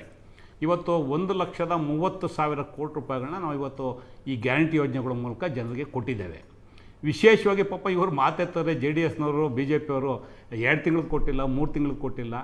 ಅದೇ 2 ತಿಂಗಳದ್ದು ಕೊಟ್ಟಿಲ್ಲೋ 3 ತಿಂಗಳದ್ದು ಕೊಟ್ಟಿಲ್ಲೋ ನಾವು ಕೊಡ್ತಾ ಇದ್ದೀವಿ. ಸರ್ಕಾರ ಬಂದಾಗ ಇವ್ರು ಹೇಳ್ದಂಥದ್ದು ಯಾವ ಕಾರಣದಿಂದಲೂ ಗ್ಯಾರಂಟಿ ಇಂಪ್ಲಿಮೆಂಟ್ ಮಾಡಲ್ಲ, ಇವರು ಮಾಡೋಕ್ಕೆ ಇವ್ರ ಕೈಲಿ ಆಗಲ್ಲ, ಮಾಡಿದ್ರೆ ನಾವು ರಾಜಕಾರಣ ಬಿಟ್ಬಿಡ್ತೀವಿ. ಇದು ಇವ್ರು ಹೇಳ್ದಂಥ ಹೇಳಿಕೆಗಳು. ಇವತ್ತು ಪಾಪ ಅದನ್ನು ಬಿಟ್ಬಿಟ್ಟು 2 ತಿಂಗಳದ್ದು ಕೊಟ್ಟಿಲ್ಲ, 3 ತಿಂಗಳದ್ದು ಕೊಟ್ಟಿಲ್ಲ, 2 ದಿವಸದ್ದು ಕೊಟ್ಟಿಲ್ಲ, ನನ್ನ ಹೆಂಡ್ತಿಗೆ ಬಂದಿಲ್ಲ, ನಮ್ಮ ಅಕ್ಕನಿಗೆ ಬಂದಿಲ್ಲ, ನಮ್ಮ ತಾಯಿಗೆ ಬಂದಿಲ್ಲ. ಇದು BJP ಅವ್ರದ್ದು JDS ಅವ್ರದ್ದು ವರ್ಷೆ. ಅದಿರಲಿ ಒಂದು ಕಡೆ. ನನಗೆ ಭಾಳ ವಿಶೇಷವಾಗಿ ಅನ್ಸಂಥದ್ದು, ಕರ್ನಾಟಕದಲ್ಲಿ ನೀವು ಸ್ವತಂತ್ರ ಬಂದ ಸಂದರ್ಭದಿಂದ 2 ತಿಂಗಳು ಯಾಕೆ ಬಂತು ಅಂತ ಕೇಳಬಾರ್ದು ಅಂತಲ್ಲ, ಬಂದಿಲ್ಲ ಅಂತ ಕಾರ್ಯಕ್ರಮನೇ ವಿರೋಧ ಮಾಡೋದು ಮೂಲಭೂತವಾಗಿ. ಕಾರ್ಯಕ್ರಮನ ಒತ್ತಿ ಹೇಳಿದ್ವಿ, ಕಾಡಿಸ್ತೀವಿ ಅವ್ರನ್ನ. ಮಾಡಕ್ಕಾಗಲ್ಲ ಅಂತ ಎಲ್ಲ ರಾಜ್ಯದಲ್ಲೂ ನೀವು ಕೊಡ್ತಾ ಇದ್ದೀರಲ್ರಿ, ಅದು ಕಾಡಿಸ್ತೀವಿ ನಾವು ಅವ್ರನ್ನ. ಈಗ ಪ್ರಶಾಂತ್ ಅವರೇ ಮಹಾರಾಷ್ಟ್ರದ ವಿಚಾರ ಹೇಳಿ, ಹೌದು, ಒಂದು ನಿಮಿಷ ಗಿಲ್ಟ್ ಕಾಡ್ತಾ ಇದೆ. ನಾನು ಭಾಳಷ್ಟು ಸಂದರ್ಭಗಳಲ್ಲಿ ಚರ್ಚೆನಲ್ಲಿ ಹೇಳಿದೆ ಅವರಿಗೆ, ನೋಡಿ ನಮ್ಮ ಸರ್ಕಾರ ಪಕ್ಷಾತೀತವಾಗಿ ಎಲ್ರಿಗೂ ಕಾರ್ಯಕ್ರಮ ಕೊಟ್ಟಿದೆ, ನಿಮ್ಗೆ ಅಷ್ಟೊಂದು ಸ್ವಾಭಿಮಾನ ಇದ್ದರೆ ನಿಮ್ಮ ಕಾರ್ಯಕರ್ತರು ಕರೆ ಕೊಟ್ಬಿಡಿ, ನಾಳೆಯಿಂದ ಗೃಹಲಕ್ಷ್ಮಿ ತಗೊಳ್ಳಲ್ಲ, ನಾಳೆಯಿಂದ ಶಕ್ತಿ ಯೋಜನೆ ಉಪಯೋಗಿಸಲ್ಲ, ಇದು ಹೇಳ್ಬೋದಲ್ಲ ಅವರು ಪಾರ್ಟಿ ವಿರೋಧ ಮಾಡಿದ್ದು. ಅದು ಇವತ್ತಿನವ್ರಿಗೆ ಹೇಳೋಕ್ಕೆ ತಯಾರಿಲ್ಲ ಅವರು. ಇರಲಿ, ಅವರು ಸಹ ನಮ್ಮ ಸಹೋದರರಿದ್ದಾರೆ, ನಾವೆಲ್ಲರಿಗೂ ಕೊಡ್ತೀವಿ, ಅದು ನಮ್ಮ ಆಶ್ವಾಸನೆ. ಸಿದ್ದರಾಮಯ್ಯರು ಡಿ ಕೆ ಅವರು ಅದನ್ನೇ ಹೇಳಿದ್ದು, ನಾವು ಪಾಲನೆ ಮಾಡ್ತಾಯಿದ್ದೀವಿ. ಇಲ್ಲಿ ಬರೋಂಥ ವಿಚಾರ ಭಾಳ ಪ್ರಮುಖವಾಗಿ ಇವತ್ತೇನು ನಾವು ಕಾರ್ಯಕ್ರಮಗಳು ಮಾಡಿದ್ದೀವಿ, ಸ್ವಾತಂತ್ರ್ಯ ಬಂದ ಸಂದರ್ಭದಿಂದ ಇಲ್ಲಿಯವರೆಗೆ ಬಿ ಜೆ ಪಿ 2 ಸಲ ಅಧಿಕಾರಕ್ಕೆ ಬಂದಿರೋದು, 2008, 2018. ಯಾವತ್ತೂ ಸಹ ಕರ್ನಾಟಕ ಜನ ಇವ್ರಿಗೆ ಆಶೀರ್ವಾದ ಮಾಡಿಲ್ಲ. ಇದನ್ನು ಭಾರತೀಯ ಜನತಾ ಪಕ್ಷದ ಮಿತ್ರರು ಅರ್ಥ ಮಾಡ್ಕೋಬೇಕು. ನೀವು ಆಪರೇಷನ್ ಕಮಲ ಮಾಡೇ ಬಂದಿದ್ದು. ಪಾಪ ಇವತ್ತು ಡಿ ಕೆ ಶಿವಕುಮಾರ್ದು ಸಿದ್ದರಾಮಯ್ಯ ವಿಚಾರ ಭಾಳಷ್ಟು ದೊಡ್ಡದಾಗಿ ಗಟ್ಟಿಯಾಗಿ ಮಾತಾಡ್ತಾರೆ. ಯಾಕೆಂದರೆ ಬೌದ್ಧಿಕವಾಗಿ ದಿವಾಳಿ ಆಗಿದ್ದಾರೆ, ಬೇರೆ ಮಾತಾಡೋಕ್ಕೆ ಇವ್ರ ಹತ್ರ ಏನೂ ಇಲ್ಲ. ಇವರು 3 ಮುಖ್ಯಮಂತ್ರಿಗಳು ಕೊಟ್ಟರು. ಯಾಕೆ ಯಡಿಯೂರಪ್ಪ ರಾಜೀನಾಮೆ ಕೊಟ್ಟಿದ್ದು 2008ರಲ್ಲಿ? ಏನಕ್ಕೆ ಇವರು ಜಗದೀಶ್ ಶೆಟ್ಟರ್ ಬಂದರು? ಏನಕ್ಕೆ ಸದಾನಗೌಡರು ಮುಖ್ಯಮಂತ್ರಿ ಆದರು? ಹೇಳ್ಬೇಕಲ್ಲ ಇವ್ರ ಹತ್ರ ಜನಕ್ಕೆ. ಜನ ಮರ್ತಿಲ್ಲ, ಜನಕ್ಕೆ ಗೊತ್ತಿದೆ, ಬಟ್ ಇವ್ರಿಗೆ ಗೊತ್ತಾಗಲಿ ಅಂತ ನಾನು ಹೇಳ್ತಾ ಇದ್ದೀನಿ. ಇದು ಒಂದು ಕಡೆ. ಇನ್ನು JDS ನೋಡ್ದು, ಇಡೀ ಕರ್ನಾಟಕದಲ್ಲಿ ಯುನೈಟೆಡ್ ಜನತಾದಳ, ಅನ್ಡಿವೈಡೆಡ್ ಜನತಾದಳ, ಏನು ಆವತ್ತು ಅನ್ಡಿವೈಡೆಡ್ ಜನತಾದಳ ಹೆಗ್ಡೆಯವರ ನಾಯಕತ್ವ, ಪಟೇಲ್ ನಾಯಕತ್ವದಲ್ಲಿತ್ತು, ಇನ್ಕ್ಲೂಡಿಂಗ್ SR ಬೊಮ್ಮಾಯಿ, ಆ ಜನತಾದಳ ಎಲ್ಲಿ ಸ್ವಯಂ ಶಕ್ತಿಯಿಂದ ಅಧಿಕಾರ ಮಾಡಿದ್ದಾರೆ ಬಿಟ್ಟರೆ ಇನ್ನು ಉಳಿದಂತೆ ಇವ್ರದೆಲ್ಲ ಚಿತ್ರಾನ್ನ. ಅದು ನಾನು ಮಾತಾಡಕ್ಕೆ ಹೋಗಲ್ಲ, ಜನ ತೀರ್ಮಾನ ಮಾಡಿದ್ದಾರೆ ಸರ್. ಅವರು ಮಾಡಿದ್ದಕ್ಕೆ ಹೋಗಲ್ಲ, ಜನ ತೀರ್ಮಾನ ಕೊಟ್ಟಾಗಿದೆ ಸರ್. ಅಲ್ಲ, ಅವ್ರು ಮಾಡಿದ ಜನ ಅಶ್ವಿನ್ ಪ್ಲೀಸ್ ರಮೇಶ್ ಬಾಬು ಅವರೇ, ಅವ್ರು ಮಾಡಿದ್ದಕ್ಕೆ ಜನ ತೀರ್ಪು ಕೊಟ್ಟಿದ್ದಾರೆ. ನೀವು ಬಂದು 3 ವರ್ಷ ಆಗಿದೆ, ಏನ್ ಮಾಡಿದ್ದೀರಿ? 3 ವರ್ಷಕ್ಕೆ ಬರ್ತೀನಿ, 3 ವರ್ಷಕ್ಕೆ ಬರ್ತೀನಿ. ಒಂದ್ ನಿಮಿಷ ನೋಡಿ, ನಿಮ್ಮ ಪಾರ್ಟಿ ಅಲ್ಲ, ನಾನು ದುಡ್ದಿದ್ದೀನಿ, ನಿಮ್ಮಿಂದ ಇದು ಕೊಟ್ಟಿಲ್ಲ, ನಾವು ಪಕ್ಷಕ್ಕೆ ದುಡಿದೀವಿ. ಅವೆಲ್ಲ ಚರ್ಚೆ ಮಾಡಬೇಡಿ, ಗೊತ್ತಿದೆ. ನಮ್ಮ ತಪ್ಪಿಸಿದವರು ನೀವೇ, ಅದು ಗೊತ್ತಿದೆ. ಚರ್ಚೆ ಮಾಡ್ತೀನಿ ಬಿಡಿ. ಈಗ ವಿಷಯಾಂತರ ಮಾಡೋದು ಬೇಡ, ವಿಷಯಾಂತರ ಮಾಡೋದು ಬೇಡ,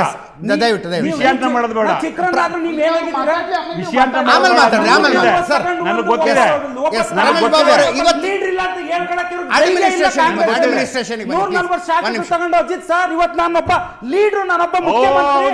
ಜನ ನೋಡಿದ್ದಾರೆ ಯಾವ ಲೀಡರ್ ಅಂತ ಹೇಳಿ.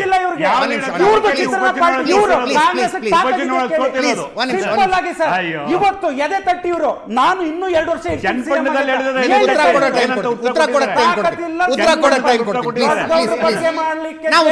ಟೈಮ್ ಕೊಡ್ತೀನಿ ನಿಮಗೆ. ಉತ್ತರ ಕೊಡಕ್ಕೆ ಟೈಮ್ ಕೊಡ್ತೀನಿ.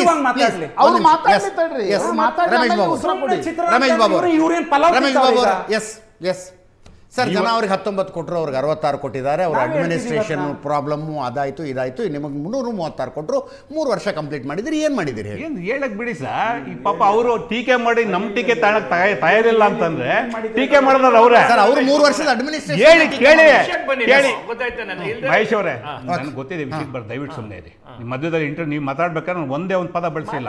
ನೀವೇನೇನು ಸಿದ್ದರಾಮಯ್ಯ ಪದ ಬಳಸಿದ್ದೀರಾ, ಡಿ ಕೆ ಶಿವಕುಮಾರ್ ಪದ ಬಳಸಿದ್ದೀರಾ, ನಿಮಗಿನ್ನ ಚೆನ್ನಾಗಿ ಭಾಷೆ ಬಳಸ್ತೀನಿ. ದಯವಿಟ್ಟು ಸುಮ್ಮನೆ ಕೂತ್ಕೊಳ್ಳಿ. ನೀವು ಮಾತಾಡ್ಬೇಕು, ನಾನು ಮಾತಾಡಿಲ್ಲ. ಇವತ್ತು ಕರ್ನಾಟಕದಲ್ಲಿ ತಾವೇ ಉಲ್ಲೇಖ ಮಾಡೋರಿ ಗಿನ್ನೀಸ್ ಬುಕ್ ದಾಖಲೆ. ಇವತ್ತೇನು ಕಂದಾಯ ಇಲಾಖೆಯಲ್ಲಿ ಸರ್ಕಾರ ಮಾಡಿರ್ತಕ್ಕಂಥದ್ದು 1,50,000 ಜನಕ್ಕೆ ತುಮಕೂರು ಜಿಲ್ಲೆಯಲ್ಲಿ ಹಕ್ಕುಪತ್ರ ಕೊಟ್ಟಿದ್ದಾರೆ. It is recorded of Guinness book. So ಅದನ್ನು ನೋಡ್ಕೋಬೇಕು ಇವರು. ಮತ್ತು ಗ್ಯಾರಂಟಿ, ಮತ್ತು ಇಲ್ಲಿ 5 ಗ್ಯಾರಂಟಿ ಒಂದೇ ಅಲ್ಲ. ಇವತ್ತು 1,09,000 ಕೋಟಿ ರೈತರಿಗೆ ಬೇರೆ ಬೇರೆ ಸಬ್ಸಿಡಿಗಳ ಮೂಲಕ ಸಿದ್ದರಾಮಯ್ಯ ಸರ್ಕಾರ ಕೊಡ್ತಾ ಇರ್ತಕ್ಕಂಥದ್ದು ಮಾಹಿತಿ ತೊಗೋಬೇಕು ಇವರು. ಸದನದಲ್ಲಿ ಇರ್ತಾರೆ. ಇವತ್ತು ಸದನದಲ್ಲಿ ಚರ್ಚೆ ಮಾಡೋಕ್ಕಾಗ್ದಲ್ಲೇ ಸದನದ ವಿಷಯ ಬಿಟ್ಬಿಟ್ಟು ಇವರು ವಿರೋಧ ಪಕ್ಷದ ನಾಯಕರು ಹೇಳ್ತಾರೆ ಸರ್ಕಾರ ರೇವಣ್ಣ ನಿಮ್ಮೆಣ್ಣು ತಗೊಂಡ್ಬಿಟ್ಟು ಸರ್ಕಾರ ತೆಗೆಯೇನಂತಾರೆ. ಇದು ಇವತ್ತು ರಾಜ್ಯದ ವಿರೋಧ ಪಕ್ಷದ ನಾಯಕರ ಪರಿಸ್ಥಿತಿ. ಸದನದಲ್ಲಿ ಸರ್ಕಾರದ ವೈಫಲ್ಯ ಏನು, ಸರ್ಕಾರ ತಪ್ಪು ಮಾಡಿದರೆ ಅದನ್ನು ಚರ್ಚೆ ಮಾಡೋಂಥ ಶಕ್ತಿ ಇಲ್ಲದಲೇ ಈ ಥರದ ಗಿಮಿಕ್ ಸ್ಟೇಟ್ಮೆಂಟ್ ಕೊಟ್ಕೊಂಡು ಓಡಾಡೋಂಥ ವಿರೋಧ ಪಕ್ಷದ ನಾಯಕನ ವಿಧಾನಸಭೆ ಮತ್ತು ವಿಧಾನ ಪರಿಷತ್ತಲ್ಲಿ ಇಟ್ಕೊಂಡು ಇವತ್ತು ನಾವೇನೇನು ಕಾರ್ಯಕ್ರಮ ಕೊಟ್ಟಿದ್ದೀವಿ ಅಂತೇಳಿ ನೋಡಿ ಪಟ್ಟಿದೆ. ನಾನು ಒಂದು ಮಾಧ್ಯಮದಲ್ಲಿ ಇನ್ನೊಂದು ಮಾಧ್ಯಮದ ಹೇಳ್ಬಾರ್ದು. ಇವತ್ತು ಬಂದಿರತಕ್ಕಂಥ ಮಾಧ್ಯಮಗಳಲ್ಲಿ ಎಷ್ಟು ಪಟ್ಟಿಗಳು ಪುಟ್ಟಗಟ್ಟಲೆ ಏನೇನು ಕಾರ್ಯಕ್ರಮ ಕೊಟ್ಟಿದ್ದೀವಿ ಹೇಳಿ ನಾನು ಹೇಳ್ತೀನಿ. ಎಲ್ಲ ಪ್ರತಿಯೊಂದು ನೀವು ಕೃಷಿ ಇಲಾಖೆ ಕೊಡಬೇಕಾ, ನೀವು ರೆವಿನ್ಯೂ ಡಿಪಾರ್ಟ್ಮೆಂಟ್ ಕೊಡಬೇಕಾ, PWD ಡಿಪಾರ್ಟ್ಮೆಂಟ್ ಕೊಡಬೇಕಾ, ಸೋಷಿಯಲ್ ವೆಲ್ಫೇರ್ ಡಿಪಾರ್ಟ್ಮೆಂಟ್ ಕೊಡಬೇಕಾ, ನಂದೊಂದು ಸಾಂಘಿಕ ಇಲಾಖೆ ಕೊಡಬೇಕಾ, ಆರೋಗ್ಯ ಒಂದು ನಿಮಿಷ, ಅಶ್ವಿನ್, ರೇಷ್ಮೆ ದಯವಿಟ್ಟು, ಇಲಾಖೆ ರಮೇಶ್ ಬಾಬು, ನಾವು ಎಷ್ಟು ಕಾರ್ಯಕ್ರಮ ಕೊಟ್ಟಿದ್ದೀವಿ ಪಟ್ಟಿ ಸಮೇತ ಕೊಟ್ಟಿದ್ದೀವಿ. ಬರ್ತೀನಿ ರಮೇಶ್ ಬಾಬು ಅವರೇ ಸಿದ್ದರಾಮಯ್ಯನವರ ಮೊದಲನೇ ಟರ್ಮ್ನಲ್ಲಿ ಸಿದ್ದರಾಮಯ್ಯನವರ ಮೊದಲನೇ ಟರ್ಮ್ನಲ್ಲಿ ಎರಡನೇ ಟರ್ಮ್ನಲ್ಲಿ ಹೆಂಗೆ ವಾಲ್ಮೀಕಿ ಹಗರಣದ ಚರ್ಚೆ ಆಯ್ತಲ್ಲ ಹಂಗೆ ಚರ್ಚೆ ಮಾಡೋದಕ್ಕೆ ಮಹೇಶ್ ನಾನು ಕೇಳ್ತಾ ಇದ್ದೀನಿ ಇಲ್ಲಿ ಮಹೇಶ್ ಒಂದು ಡೆಕೋರಮ್ ಮೇಂಟೈನ್ ಮಾಡೋಣ. ನಾ ಹೇಳೋದು ನೀವು ಮಾತಾಡುವಾಗ ಡಿಸ್ಟರ್ಬ್ ಮಾಡಿರೋ ಪ್ಯಾನಲಿಸ್ಟ್ಗಳನ್ನ ನೀವು ಡಿಸ್ಟರ್ಬ್ ಮಾಡಿದ್ರೆ ಅದಕ್ಕೊಂದು ಅರ್ಥ ಇದೆ ಅಲ್ವಾ? ಎಸ್, ವಾಲ್ಮೀಕಿ ಹಗರಣದ ಚರ್ಚೆ ಹೆಂಗಾಯ್ತಲ್ಲ ಸರ್? ಮುಂಚೆ ಒಂದು ಕ್ಲಾರಿಟಿ ಕೊಡ್ತೀನಿ. ಅವರಿಬ್ರು ಸೇರಿ 20 ನಿಮಿಷ ಅವಕಾಶ ಕೊಟ್ಟಿದ್ದಾರೆ, ಮಧ್ಯದಲ್ಲಿ ಒಂದು ಪದ ಬಳಸಿಲ್ಲ. ಅವ್ರನ್ನೂ ಡೈವರ್ಟ್ ಮಾಡೋ ಪ್ರಯತ್ನ ಕೇಳಿ ಸಿದ್ದರಾಮಯ್ಯನವರ ಮೊದಲನೇ ಟರ್ಮ್ನಲ್ಲಿ ಸಿದ್ದರಾಮಯ್ಯನವರ ಮೊದಲನೇ ಟರ್ಮ್ ಅಶ್ವಿನ್ ಅದೇ ಪಕ್ಷಕ್ಕೆ ಚಿತ್ರವನ್ನು ನಾನು ಡೆಕೋರಂ ಮೇಂಟೈನ್ ಮಾಡಿದೆ. ಅವರೊಬ್ರು ಶಾಸಕರಿದ್ದಾರೆ, MLC ಇದ್ದಾರೆ, ಹೇಗ್ ಮಾತಾಡ್ಬೇಕು ಒಂದು ಪಕ್ಷನ? ತಪ್ಪಲ್ವಾ ಸರ್? ಅಲ್ಲಿ DK ಶಿವಕುಮಾರ್ ಅವರು ಕೆಟ್ಟದಾಗಿ ಮಾತಾಡ್ತಾರೆ ಸಭೆಯಲ್ಲಿ, ಇಲ್ಲೊಬ್ರು ಶಾಸಕರು ಬಂದ್ಬಿಟ್ಟು ನಮ್ಮ ಪಕ್ಷದಲ್ಲೇ ತಿಂದು ನಮ್ಮ ಪಕ್ಷದಲ್ಲೇ ಉಂಡು ಚಿತ್ರನ ಅಂದ್ಬಿಟ್ಟು ಪೊಲಿಟಿಕಲ್ ಸ್ಕೋರ್ ಸೆಟಲ್ ಮಾಡ್ಕೊಳ್ಳೋ ಡಿಬೇಟ್ ಅಲ್ಲ. ರಮೇಶ್ ಬಾಬು ಅವರಿದ್ದಾರೆ ಕಾಂಗ್ರೆಸ್ನಿಂದ. ರಮೇಶ್ ಬಾಬು ಅವರೇ, ಅಭಿನಂದನೆಗಳು. 3 ವರ್ಷ ಸರ್ಕಾರ ಕಂಪ್ಲೀಟ್ ಮಾಡಿದೆ. 2013ರಿಂದ 18ರ ತನಕ ಇದ್ದ ಸಿದ್ದರಾಮಯ್ಯನವರು ಎಲ್ಲಿ ಹೋದ್ರೋ ಏನೋ, ಆಡಳಿತದ ಮೇಲೆ ಎಂಥ ಬಿಗಿ ಹಿಡಿತಾ ಇತ್ತು ಅವರಿಗೆ. ಆಗಿನ ಸಿದ್ದರಾಮಯ್ಯ ಈಗೆಲ್ಲೋ ಕಳೆದು ಹೋಗ್ಬಿಟ್ಟಿದ್ದಾರೆ. ನಾವು ಹೇಳಿದ್ದಲ್ಲ, KN ರಾಜಣ್ಣ ಅವರು ಹೇಳಿದ್ದು.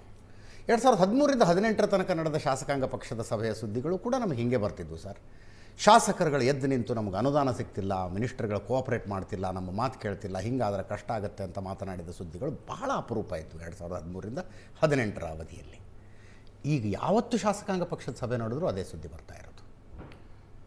ನೀವು ಹೇಳಿರ್ತಕ್ಕಂಥ ಅಷ್ಟೋ ವಿಷಯಗಳು ಚರ್ಚೆ ಆಗಬೇಕು. ಆದರೆ ಇದಕ್ಕೆ ಮುಂಚೆ ನೀವು ಸುಮಾರು 20 ನಿಮಿಷ BJP ಅವರಿಗೆ JDSನವರಿಗೆ ಮಾತಾಡೋಕ್ಕೆ ಅವಕಾಶ ಕೊಟ್ಟು ಆರೋಪ ಮಾಡಿಸ್ಬಿಟ್ಟು, ನಾನೀಗ ನಿಮ್ಮ ಪ್ರಶ್ನೆಗೆ ಬಂದರೆ ಅವರ ಆರೋಪ ನಾನು ಒಪ್ಕೋಬೇಕು, ಉತ್ತರ ಕೊಡ್ಬೋದು.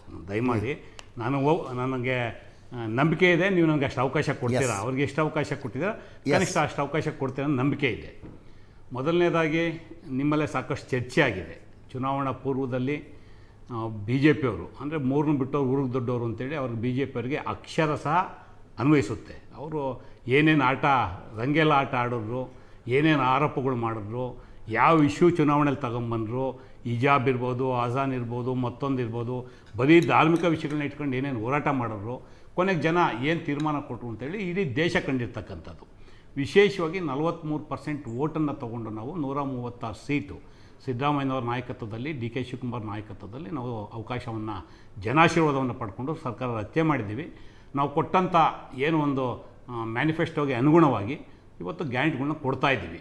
ಏನು ಅವತ್ತು ಭಾಳ ಪ್ರಬಲವಾಗಿ BJP ಅವರು ವಿರೋಧ ಮಾಡಿದ್ರು, ಕರ್ನಾಟಕದ ಗ್ಯಾರಂಟಿಗಳನ್ನ ದಿವಾಳಿ ಆಗೋಗುತ್ತೆ ಅಂತೇಳಿ, ಕೊನೆಗೆ ಅವರೇ ಎಲ್ಲ ಚುನಾವಣೆಗಳನ್ನೇ ನಕಲು ಮಾಡಿ, ಕಾಂಗ್ರೆಸ್ ಕಾರ್ಯಕ್ರಮಗಳನ್ನ ನಕಲು ಮಾಡಿ ಅವರು ಅಳವಡಿಸ್ಕೊಳ್ಳುವಂಥ ಪರಿಸ್ಥಿತಿ ನಿರ್ಮಾಣ ಆಗಿದೆ.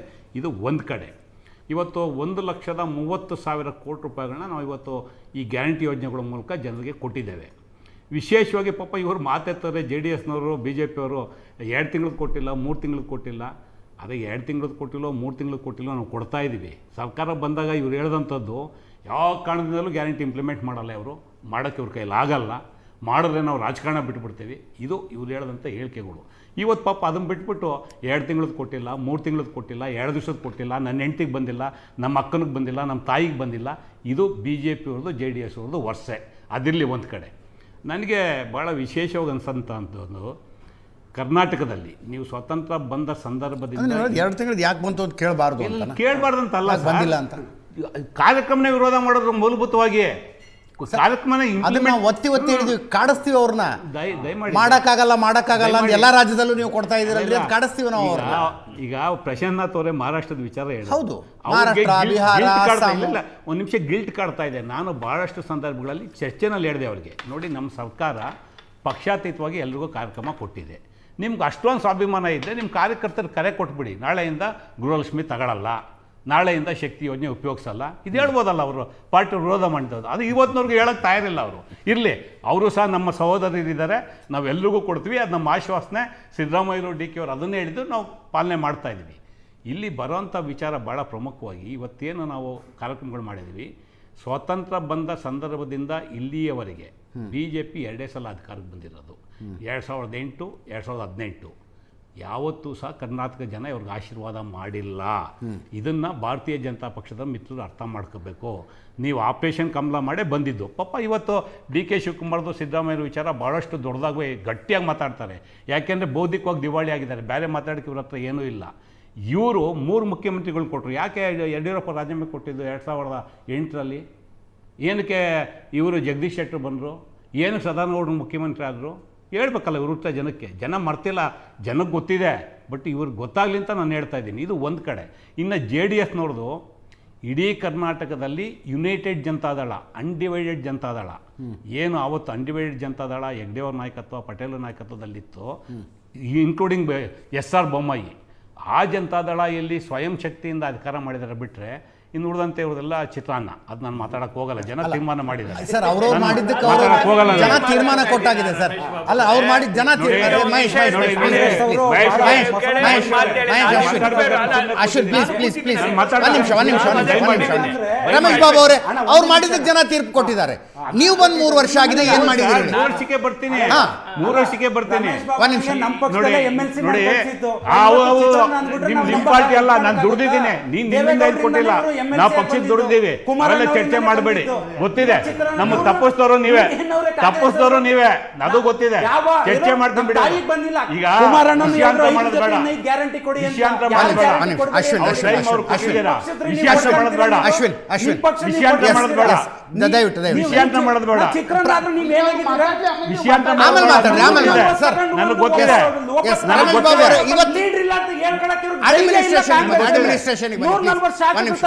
ಸರ್, ಇವತ್ತು ನಾನೊಬ್ಬ ಲೀಡರ್, ನಾನೊಬ್ಬ ಮುಖ್ಯಮಂತ್ರಿ.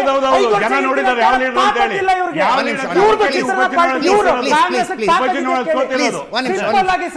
ಇವತ್ತು ಎದೆ ತಟ್ಟಿ ಇವರು ನಾನು ಇನ್ನೂ 2 ವರ್ಷ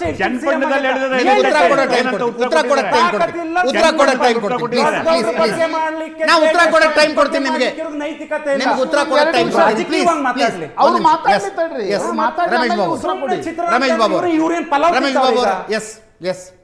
ಸರ್, ಜನ ಅವ್ರಿಗೆ 19 ಕೊಟ್ಟರು, ಅವ್ರಿಗೆ 66 ಕೊಟ್ಟಿದ್ದಾರೆ. ಅವ್ರ ಅಡ್ಮಿನಿಸ್ಟ್ರೇಷನ್ ಪ್ರಾಬ್ಲಮ್ಮು ಅದಾಯಿತು ಇದಾಯಿತು. ನಿಮಗೆ 336 ಕೊಟ್ಟರು, 3 ವರ್ಷ ಕಂಪ್ಲೀಟ್ ಮಾಡಿದಿರಿ. ಏನು ಮಾಡಿದಿರಿ ಏನು ಹೇಳಕ್ ಬಿಡಿ ಸರ್. ಈ ಪಾಪ ಅವರು ಟೀಕೆ ಮಾಡಿ ನಮ್ಮ ಟೀಕೆ ತಯಾರಿಲ್ಲ ಅಂತಂದ್ರೆ ಟೀಕೆ ಮಾಡಿದ್ರೆ ಅವರೇ ಸರ್. ಅವರು 3 ವರ್ಷದ ಅಡ್ಮಿನಿಸ್ಟ್ರೇಷನ್ ಕೇಳಿ ಮಹೇಶ್ ಅವರೇ, ನನಗೆ ಗೊತ್ತಿದೆ ವಿಷಯಕ್ಕೆ ಬರ್, ದಯವಿಟ್ಟು ಸುಮ್ಮನೆ ಇರಿ. ಮಧ್ಯದಲ್ಲಿ ನೀವು ಮಾತಾಡ್ಬೇಕಾದ್ರೆ ನಾನು ಒಂದೇ ಒಂದು ಪದ ಬಳಸಿಲ್ಲ. ನೀವು ಏನೇನು ಸಿದ್ದರಾಮಯ್ಯ ಪದ ಬಳಸಿದ್ದೀರಾ, DK ಶಿವಕುಮಾರ್ ಪದ ಬಳಸಿದ್ದೀರಾ, ನಿಮಗಿನ್ನ ಚೆನ್ನಾಗಿ ಭಾಷೆ ಬಳಸ್ತೀನಿ. ದಯವಿಟ್ಟು ಸುಮ್ಮನೆ ಕೂತ್ಕೊಳ್ಳಿ. ನೀವು ಮಾತಾಡ್ಬೇಕು, ನಾನು ಮಾತಾಡಿಲ್ಲ. ಇವತ್ತು ಕರ್ನಾಟಕದಲ್ಲಿ ತಾವೇ ಉಲ್ಲೇಖ ಮಾಡೋರಿ ಗಿನ್ನೀಸ್ ಬುಕ್ ದಾಖಲೆ. ಇವತ್ತೇನು ಕಂದಾಯ ಇಲಾಖೆಯಲ್ಲಿ ಸರ್ಕಾರ ಮಾಡಿರ್ತಕ್ಕಂಥದ್ದು 1,50,000 ಜನಕ್ಕೆ ತುಮಕೂರು ಜಿಲ್ಲೆಯಲ್ಲಿ ಹಕ್ಕುಪತ್ರ ಕೊಟ್ಟಿದ್ದಾರೆ. It is recorded of Guinness book. So ಅದನ್ನು ನೋಡ್ಕೋಬೇಕು ಇವರು. ಮತ್ತು ಗ್ಯಾರಂಟಿ, ಮತ್ತು ಇಲ್ಲಿ 5 ಗ್ಯಾರಂಟಿ ಒಂದೇ ಅಲ್ಲ. ಇವತ್ತು 1,09,000 ಕೋಟಿ ರೈತರಿಗೆ ಬೇರೆ ಬೇರೆ ಸಬ್ಸಿಡಿಗಳ ಮೂಲಕ ಸಿದ್ದರಾಮಯ್ಯ ಸರ್ಕಾರ ಕೊಡ್ತಾ ಇರ್ತಕ್ಕಂಥದ್ದು ಮಾಹಿತಿ ತೊಗೋಬೇಕು ಇವರು. ಸದನದಲ್ಲಿ ಇರ್ತಾರೆ. ಇವತ್ತು ಸದನದಲ್ಲಿ ಚರ್ಚೆ ಮಾಡೋಕ್ಕಾಗ್ದಲ್ಲೇ ಸದನದ ವಿಷಯ ಬಿಟ್ಬಿಟ್ಟು ಇವರು ವಿರೋಧ ಪಕ್ಷದ ನಾಯಕರು ಹೇಳ್ತಾರೆ ಸರ್ಕಾರ ರೇವಣ್ಣ ನಿಮ್ಮೆಣ್ಣು ತಗೊಂಬಂದ್ಬಿಟ್ಟು ಸರ್ಕಾರ ತೆಗೆಯೇನಂತಾರೆ. ಇದು ಇವತ್ತು ರಾಜ್ಯದ ವಿರೋಧ ಪಕ್ಷದ ನಾಯಕರ ಪರಿಸ್ಥಿತಿ. ಸದನದಲ್ಲಿ ಸರ್ಕಾರದ ವೈಫಲ್ಯ ಏನು, ಸರ್ಕಾರ ತಪ್ಪು ಮಾಡಿದರೆ ಅದನ್ನು ಚರ್ಚೆ ಮಾಡೋಂಥ ಶಕ್ತಿ ಇಲ್ಲದಲೇ ಈ ಥರದ ಗಿಮಿಕ್ ಸ್ಟೇಟ್ಮೆಂಟ್ ಕೊಟ್ಕೊಂಡು ಓಡಾಡೋಂಥ ವಿರೋಧ ಪಕ್ಷದ ನಾಯಕನ ವಿಧಾನಸಭೆ ಮತ್ತು ವಿಧಾನ ಪರಿಷತ್ತಲ್ಲಿ ಇಟ್ಕೊಂಡು ಇವತ್ತು ನಾವು ಏನೇನು ಕಾರ್ಯಕ್ರಮ ಕೊಟ್ಟಿದ್ದೀವಿ ಅಂತೇಳಿ ನೋಡಿ ಪಟ್ಟಿದೆ. ನಾನು ಒಂದು ಮಾಧ್ಯಮದಲ್ಲಿ ಇನ್ನೊಂದು ಮಾಧ್ಯಮದ ಹೇಳ್ಬಾರ್ದು. ಇವತ್ತು ಬಂದಿರತಕ್ಕಂಥ ಮಾಧ್ಯಮಗಳಲ್ಲಿ ಎಷ್ಟು ಪಟ್ಟಿಗಳು ಪುಟ್ಟಗಟ್ಟಲೆ ಏನೇನು ಕಾರ್ಯಕ್ರಮ ಕೊಟ್ಟಿದ್ದು ಹೇಳಿ ನಾನು ಹೇಳ್ತೀನಿ. ಎಲ್ಲ ಪ್ರತಿಯೊಂದು ನೀವು ಕೃಷಿ ಇಲಾಖೆ ಕೊಡಬೇಕಾ, ನೀವು ರೆವಿನ್ಯೂ ಡಿಪಾರ್ಟ್ಮೆಂಟ್ ಕೊಡಬೇಕಾ, PWD ಡಿಪಾರ್ಟ್ಮೆಂಟ್ ಕೊಡಬೇಕಾ, ಸೋಷಿಯಲ್ ವೆಲ್ಫೇರ್ ಡಿಪಾರ್ಟ್ಮೆಂಟ್ ಕೊಡಬೇಕಾ, ಸಾಂಖ್ಯಿಕ ಇಲಾಖೆ ಕೊಡಬೇಕಾ, ಆರೋಗ್ಯ ರೇಷ್ಮೆ ನಾವು ಎಷ್ಟು ಬರ್ತೀನಿ. ರಮೇಶ್ ಬಾಬು ಅವರೇ, ಸಿದ್ದರಾಮಯ್ಯನವರ ಮೊದಲ ಟರ್ಮ್ನಲ್ಲಿ 2ನೇ ಟರ್ಮ್ನಲ್ಲಿ ಹೆಂಗೆ ವಾಲ್ಮೀಕಿ ಹಗರಣದ ಚರ್ಚೆ ಆಯ್ತಲ್ಲ ಹಂಗೆ ಚರ್ಚೆ ಮಾಡೋದಕ್ಕೆ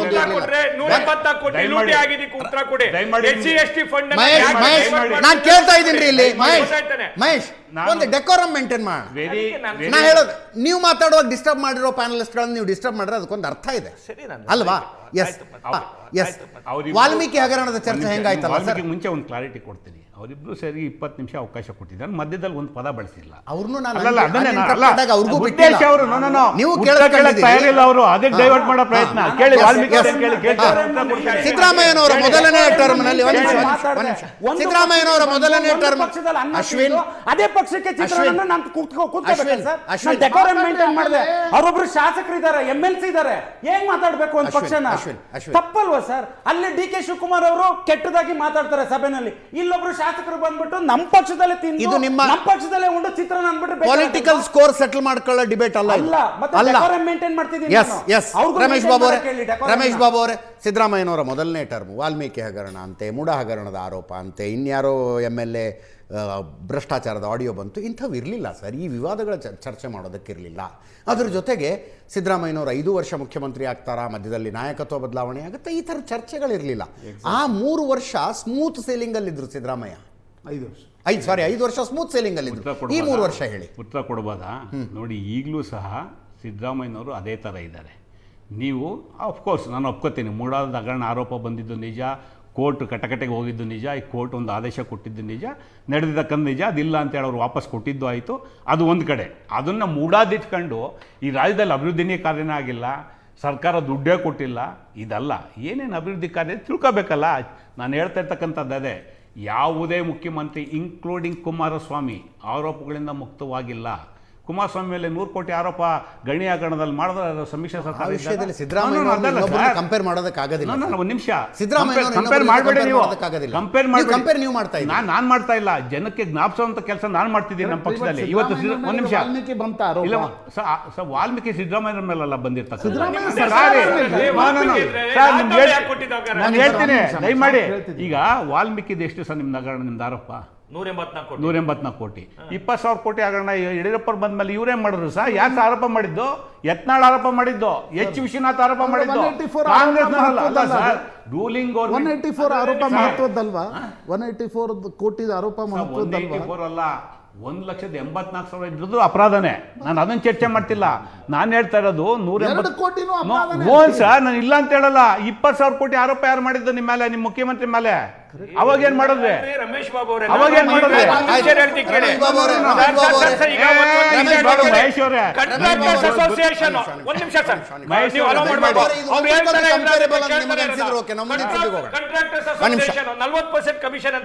ಯತ್ನಾಳ್ ಅವರು ಮಾಡಿದ ಆರೋಪ ವಾಲ್ಮೀಕಿ ಹಗರಣದ ಆರೋಪ ಒಂದಕ್ಕೊಂದು ಕಂಪೇರ್ ಮಾಡಬಹುದು ಅಂತ ನಿಮಗೆ ಅನ್ನಿಸ್ಬಿಟ್ರೆ ನಾವು ನೆಕ್ಸ್ಟ್ ಟಾಪಿಕ್ ಹೋಗ್ಬೇಡ. ನಾನು ದಯಮಾಡಿ ಕಂಪೇರಿಸನ್ ಅಲ್ಲ, ನಾನು ಒಂದು ನಿಮಿಷ ದಯಮಾಡಿ ನೀವು ಕೇಳಿ, ಜನಕ್ಕೆ ಉತ್ತರ ಗೊತ್ತಾಗ್ಲಿ ಸರ್. ನಾನು ನಿಮ್ಮ ಮೇಲೆ ಆರೋಪ ಮಾಡಬೇಕಾದ್ರೆ ನನಗೆ ನೈತಿಕ ಶಕ್ತಿ ಇರಬೇಕು.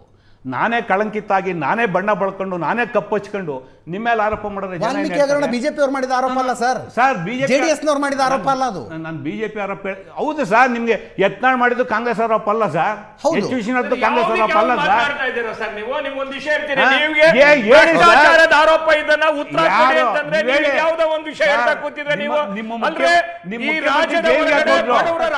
ಮುಖ್ಯಮಂತ್ರಿ ಜೈಲ್ಗೆ ಹಾಕೋದು 36,000 ಕೋಟಿ ರೂಪಾಯಿ ರಮೇಶ್ ಬಾಬು ಅವರೇ, ಯಡಿಯೂರಪ್ಪನವರ ಅವಧಿ, ಕುಮಾರಸ್ವಾಮಿ ಅವರ ಅವಧಿ, ಸಿದ್ದರಾಮಯ್ಯನವರ ಅವಧಿ ಒಂದಕ್ಕೊಂದು ಕಂಪೇರೇಬಲ್ ಅಂತ ನಿಮಗೆ ಅನಿಸಿದ್ರು ಓಕೆ. 2013 ತನಕ ಪೊಲಿಟಿಕಲಿ ಸಿದ್ದರಾಮಯ್ಯನವರು ಅನ್ಚಾಲೆಂಜ್ಡ್ ಇದ್ರು. ನೋಡಿ, ರಾಜಕೀಯವಾಗಿ ಆರೋಪ ಮಾಡಿದ್ದಕ್ಕೆ ಉತ್ತರ ಕೊಡ್ತಾ ಇದ್ದೀನಿ ಬಿಟ್ರೆ, ನಾನು ಬಂದಿರೋ ನನ್ನ ಸಾಧನೆ ಹೇಳೋದಕ್ಕೆ ಇವ್ರು ಯಾವ್ದೋ ಕ್ಷುಲ್ಲಕ ಇವರಾರೋ ವ್ಯಕ್ತಿಗತವಾಗಿ ಇಟ್ಕೊಂಡು ಆರೋಪ ಮಾಡೋರು ಅದಕ್ಕೆ ಉತ್ತರ ಕೊಡೋಕ್ಕಲ್ಲ ಬಂದಿರೋದು ನಾನು. ನೀವು ಚರ್ಚೆ ಮಾಡೋಣ, ಕರೀರಿ ಅದನ್ನ. ಈ ವಾಲ್ಮೀಕಿಲಿ ಏನಾಯ್ತು, ಮೂಡಾದ್ ಏನಾಯ್ತು, ಅಥವಾ ನೀರಾವರಿ ಇದರಲ್ಲಿ ಬಿಜೆಪಿ ಸರ್ಕಾರ ಕರೀರಿ.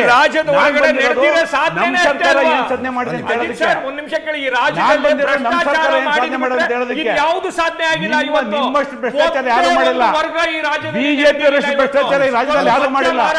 ಹಿಡಿದು ಕಾಂಟ್ರಾಕ್ಟ್ ಪಲಾಯನವಾದ ಚರ್ಚೆ ತಯಾರಿಲ್ಲ, ಚರ್ಚೆ ತಯಾರಿಲ್ಲ. ಈ ರಾಜ್ಯ ಸರ್ಕಾರದ ಅವರ ಭ್ರಷ್ಟಾಚಾರದ ಕಾರಣಕ್ಕೋಸ್ಕರ ಅವರು 5 ಬೈ ಎಲೆಕ್ಷನ್ ಯಾಕೆ ಸೋತ್ರಿ ಅನ್ನೋದಕ್ಕೊಂದು ಉತ್ತರ ಹೇಳ್ರಿ ನನಗೆ. ನಾನು ಅವ್ರನ್ನ ಮಾತಾಡ್ಸ್ಕೊಂಡ್ ಬರ್ತೀನಿ. 5 ಬೈ ಎಲೆಕ್ಷನ್ ಸೋಲ್ತಿರಲ್ರಿ, ಯಾಕೆ ಅನ್ನೋದೊಂದು ಹೇಳಿ. ಬೈ ಎಲೆಕ್ಷನ್ ಹೇಗೆ ನಡೆಯುತ್ತೆ? ಉಪಚುನಾವಣೆ ಕೋರ್ಟ್ ಮಾಡೋದಕ್ಕೆ ನಾನು ಹೇಳ್ತೀನಿ. ವಿಶೇಷವಾಗಿ ನಮ್ಮ ಸರ್ಕಾರ ಬಂದ ನಂತರ 2 ಮಾಜಿ ಮುಖ್ಯಮಂತ್ರಿಗಳು ಅವ್ರ ಪುತ್ರರನ್ನ ಇಟ್ಕೊಂಡು ಸೋತಿದ್ದಾರೆ. JDSನವರು ಬಿಜೆಪಿಯವರು. ಯಾಕ್ರಿ ಮಹೇಶ್ ಮಾಡ್ತಿದ್ದೀರಿ? ಮಹೇಶ್, ನಾವು ವೀಕ್ಷಕರಿಗೆ ಅನ್ಯಾಯ ಮಾಡ್ದಂಗೆ ಅದು. ಹೇಳಬೇಕು ಅನ್ಕೊಂಡ್ರು ಕರೆಕ್ಟಾಗಿ ಕಮ್ಯುನಿಕೇಟ್ ಆಗದೆ ಹೋದ್ರೆ ವೀಕ್ಷಕರಿಗೆ ಅನ್ಯಾಯ ಮಾಡಿದಂಗೆ. ದಯವಿಟ್ಟು ಎಸ್ ರಮೇಶ್ ಬಾಬು ಅವರೇ, ಇಬ್ಬರು ಮಾಜಿ ಮುಖ್ಯಮಂತ್ರಿಗಳ ಮಕ್ಕಳು ಸೋತರು, ಬೈ ಎಲೆಕ್ಷನ್ ರಿಸಲ್ಟ್ ನಿಮ್ಮ ಅಂದ್ರೆ ಸರ್ಕಾರ ಚೆನ್ನಾಗಿ ನಡೀತಿದೆ ಅನ್ನೋದರ ಪ್ರತಿಫಲನ ಅನ್ನೋದಾದ್ರೆ ಮಾಡಿ BBMP ಎಲೆಕ್ಷನ್ ಯಾಕೆ ಈ ಪರಿ ಒದ್ದಾಡ್ತಿದ್ರಿ? BBMP ಎಲೆಕ್ಷನ್ ಮಾಡೋದಕ್ಕೆ, ಸ್ಥಳೀಯ ಸಂಸ್ಥೆಗಳ ಚುನಾವಣೆ ಮಾಡೋದಕ್ಕೆ. ಒಂದು ನಿಮಿಷ, ಇದುವರೆಗೂ ಆಗಿರ್ತಕ್ಕಂಥ ಉಪಚುನಾವಣೆ ಇಟ್ಕೊಂಡು ನಾವು ಸಮರ್ಥನೆ ಮಾಡ್ಕೊಳ್ಳೋಕ್ಕೆ ನಾವು ಒಂದು ಆಡಳಿತ ಪಕ್ಷವಾಗಿ ನಾವು ತಯಾರಿಲ್ಲ. ನಮ್ಮದು ಜವಾಬ್ದಾರಿ ಇದೆ. We are answerable. ನಾವು ಜನಕ್ಕೆ ಉತ್ತರ ಕೊಡಬೇಕು. ನಮ್ಮ ಪ್ರಶ್ನೆ ಅದಲ್ಲ. ನಾವಿವತ್ತೇನು 3 ವರ್ಷದ ಸಾಧನೆ ಪಟ್ಟಿ ಕೊಟ್ಟಿದ್ದೀವಿ, ಇದನ್ನು ಸನ್ಮಾನ್ಯ ಸಿದ್ದರಾಮಯ್ಯನವರು, DK ಶಿವಕುಮಾರ್ ಅವರು ಅಧಿವೇಶನದಲ್ಲಿ ಹೇಳಿದ್ದಾರೆ, ನೆನ್ನೆ ಮಣ್ಣೆ ಮಾಡಿದ್ದಾರೆ. ನೀವು ಹೇಳಿ, ನಾವು ಕೊಟ್ಟಿರ್ತಕ್ಕಂಥ ಅಂಕಿಅಂಶ ತಪ್ಪಿದ್ರೆ ತಪ್ಪು ಅಂತೇಳಿ, ನಾವು ಕೊಟ್ಟಿರ್ತಕ್ಕಂಥ ಹಕ್ಕುಪತ್ರ ತಪ್ಪಿದ್ರೆ ತಪ್ಪು ಅಂತೇಳಿ. ಮತ್ತು ನನ್ನ ಸ್ನೇಹಿತರಾಗಲೇ ಮಾತಾಡ್ತಾ JDSನವ್ರು ಹೇಳಿದ್ರು 20% ಸೋರಿಕೆ ಆಗ್ತಾಯಿದೆ. ಅರೆ ಇರೋದು DPT ಸ್ಕೀಮ್ ರೀ, ನಿಮಗೆ ಗ್ಯಾರಂಟಿ ಸ್ಕೀಮು, ಮಧ್ಯವರ್ತಿಗಳು ದುಡ್ಡೇ ಹೋಗಲ್ಲ, ಸೋರಿಕೆ ಎಲ್ಲ ಆಗುತ್ತೆ. 1,30,30,000 ಕೋಟಿ ಏನು ಅಮೌಂಟ್ ಕೊಟ್ಟಿದ್ದೀವಿ, DBT ಮೂಲಕ ಹೋಗ್ತಾ ಇದೆ. ನೀವು ಅನ್ನಭಾಗ್ಯ ಇರ್ಬೋದು, ಶಕ್ತಿ ಯೋಜನೆ ಇರ್ಬೋದು, ಯುವನಿಧಿ ಇರ್ಬೋದು, ಗೃಹ ಜ್ಯೋತಿ ಇರ್ಬೋದು, ಗೃಹಲಕ್ಷ್ಮಿ ಇರ್ಬೋದು, ಆಲ್ ಸ್ಕೀಮ್ ಅಪಾರ್ಟ್ ಫ್ರಮ್ ಗ್ಯಾರಂಟೀಸು. ನಾವು ಅಟ್ ವಾಟ್ ಕಾಸ್ಟ್, ಯಾವ ಬೆಲೆ ತತ್ತು ಈ ಗ್ಯಾರಂಟಿಗಳನ್ನು ಕೊಡ್ತಾ ಇದ್ದೀರಿ?